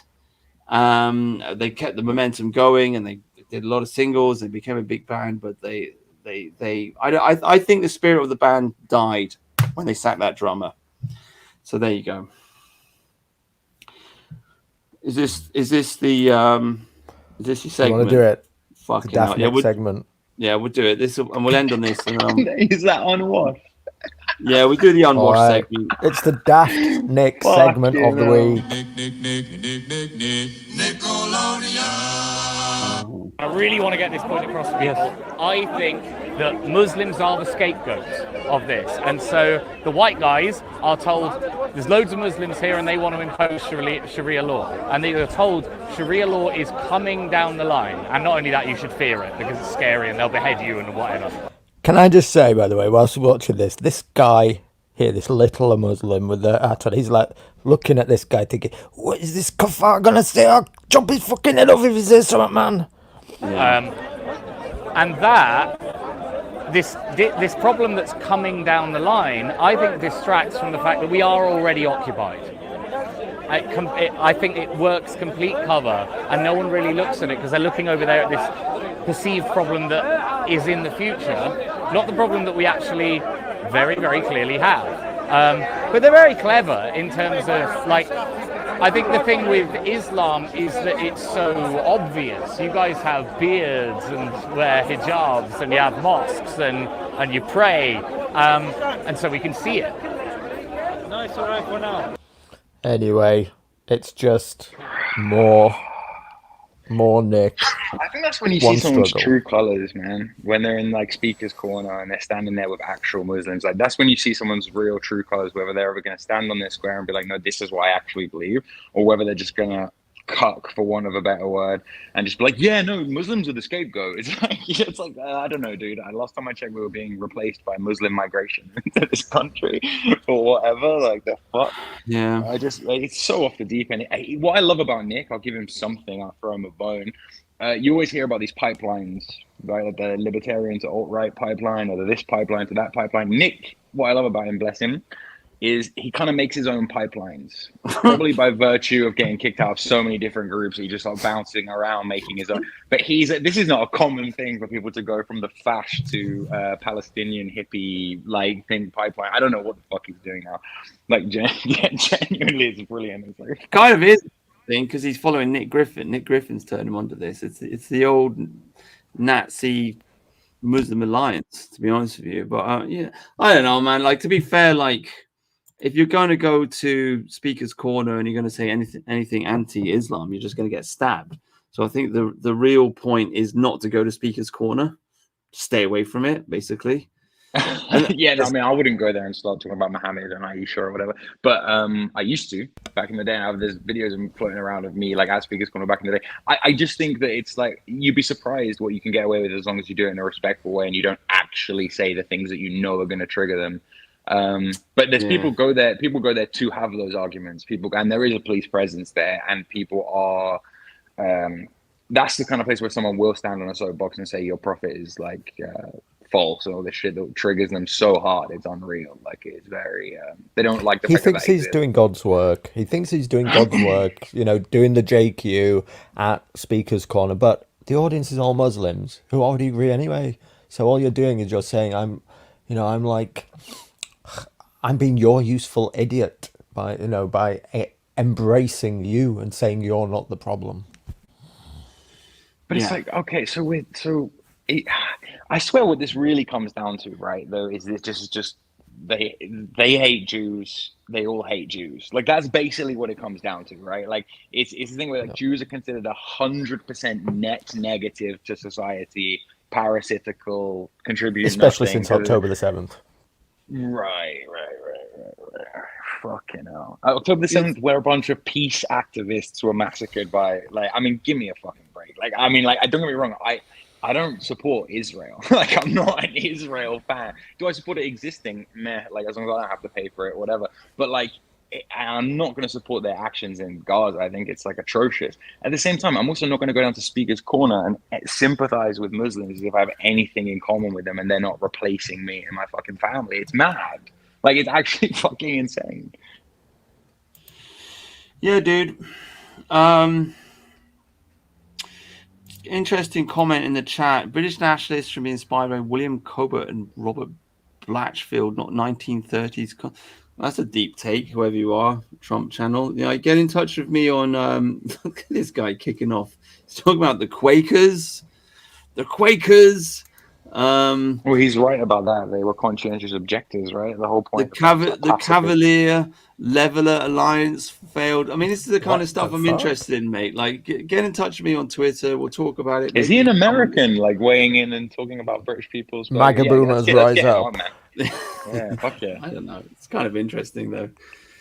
It's kind of interesting, but yeah, I don't know, guys. 3 hours. 3 hours. I'm gonna go to Tesco. Yeah, sorry, I'm totally fucking derailed. And also, apologies to Anglo Spherist as well for fucking commandeering the. No, he said he could only come on for an hour. So that's all right then. I won't feel guilty. All right, nice. But yeah, I mean, you're always welcome on the show. We're filtering and we're collecting people and we're building up the Anglo gang. And I don't know what to say. Can you believe? Yeah. Can you believe I've forgotten to do timestamps again? Every single week I set myself this challenge that I'm going to, as we do this, like note down timestamps throughout the stream. And it's now been 6 weeks on the trot or something. I've forgotten. Yeah. I don't know. Yeah, I don't even know how to do that. Yeah, that's too much effort for me. But actually, somebody did do timestamps and I forgot to post it at the pin top. The comment. So if somebody does timestamps for us this week, you'll pin the comment, won't you? I'll yeah. If I don't, then just shout at me repeatedly, and then I will do it. Just repeatedly bash me on the head, and I will do it. Yeah. Bonus points if you roast us in the timestamps, like make them funny as well. You know, SJJ talks about like Yeah. Alfred is retarded at 1 hour 30 minutes or whatever. Yeah, that's good. Yeah, I like that. There you go, guys. 50 people watching. Why did we get so many people right at the end of the stream? Like, what the hell? I don't get it, you know. But that's it, guys. The Americans have just got home from work, probably. It's probably it, isn't it? Yeah. Anyway, God bless everybody in the chat. God's Own Prototype, Joe, Dissident Thoughts, Living the Dream, Trump Channel, and all the rest of you. Please do share the stream with your friends. Like, subscribe. 50 people watch it. That's a lot of people, you know. That's really not bad, to be honest with you. But share the stream with your friends. If you want us to talk about a specific subject matter, you can contact me on Twitter. You can contact SJJ on Twitter, and you can say, please talk about this story or whatever, and then maybe we'll talk about it. If you want to come on the show, contact us. You can come on the show. We're always looking for guests. We're trying to recruit an Anglo army of content creators and speakers and so on and so forth. We're trying to create a little. And you don't have to agree with us 100%. I mean, we're up for. You don't have to agree with us 100%. Yeah, we'll have a little bit of debate. We don't really want to get dragged into endless debates with neo-Nazis because it's kind of boring. We've been there and we've done that, but you know, maybe we could do that every once in a while. That's it. Anything to add, SJJ? No, thanks for having me. Good joke. Cool. George? Nope, likewise. Night, everyone. God bless. Cool. Right. Good night, everyone. God bless. Good night. Bye. Good night. Good night. Good night. Push. Boom.